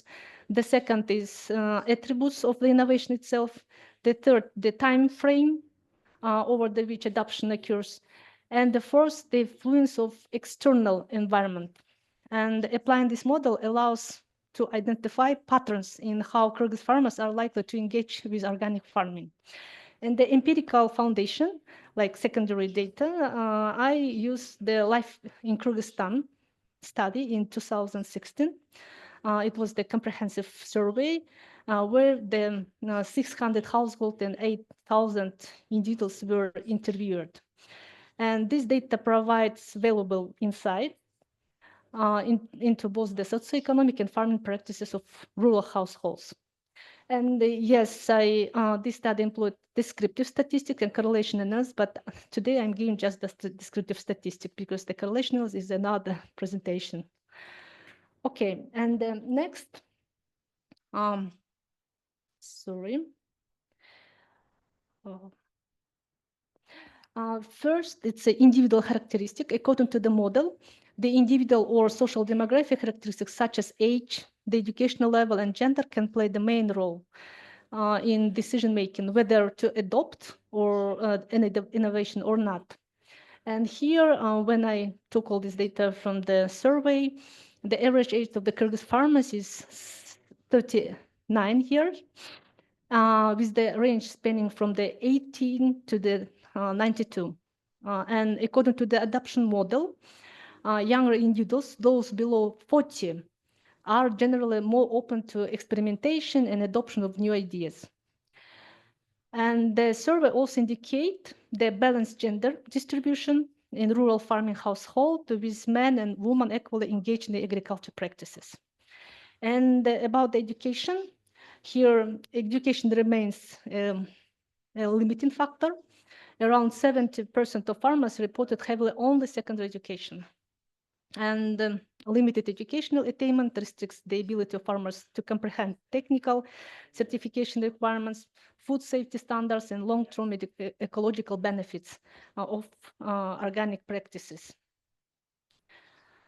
And about the farming characteristics, by the reference to farm size, the large numbers of studies concludes that the organic farmers are mainly the small scale producers with the land area of no more than 2 hectares.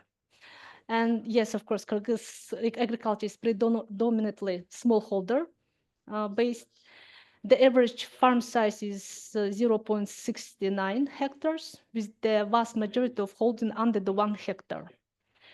With small farms can be a challenge in terms of economies of scale, but global research shows that small holders are often early adopters of organic practices because of their low reliance on synthetic inputs.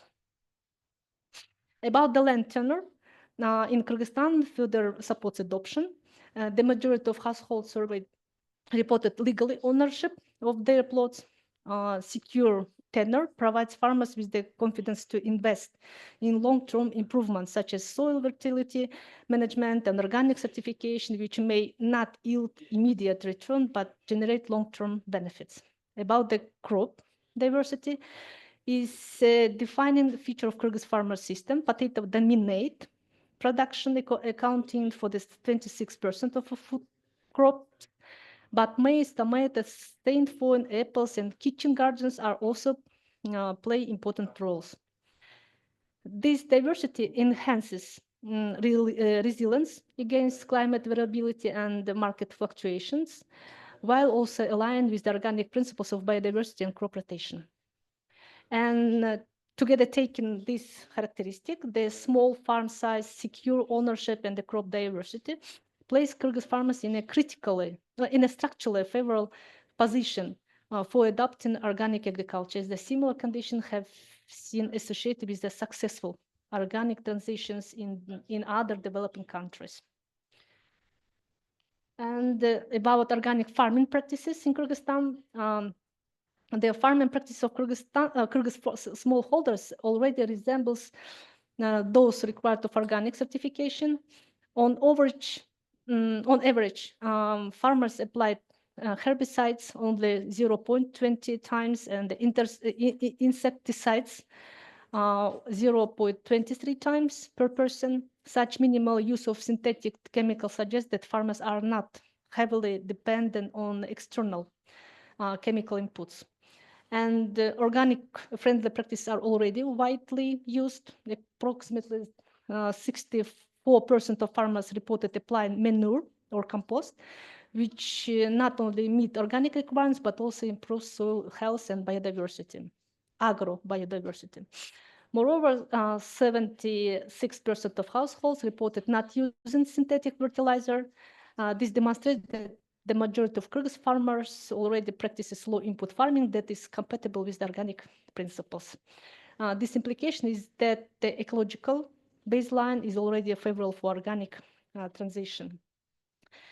And about the barriers to organic adoption, the greatest barriers for Kyrgyz farmers lies not in ecological practice, but in certification and compliance with the organic standards. Most surveyed households reported being unable to meet product quality and certification requirements. Certification is both costly and complex, and it requires navigating legal frameworks and maintaining detailed documentation and undergoing third-party inspection, which can be particularly burdensome for small holders with limited administrative capacity. About the limited education also exacerbate the challenge. And finally, lack of certification limits market opportunities. Products cannot be marketed as organic without certification, meaning farmers lose access to premium price and export opportunities. And here, I'm not going to talk about the innovation model. You can read in my paper more detail, and I will go to the quickly findings.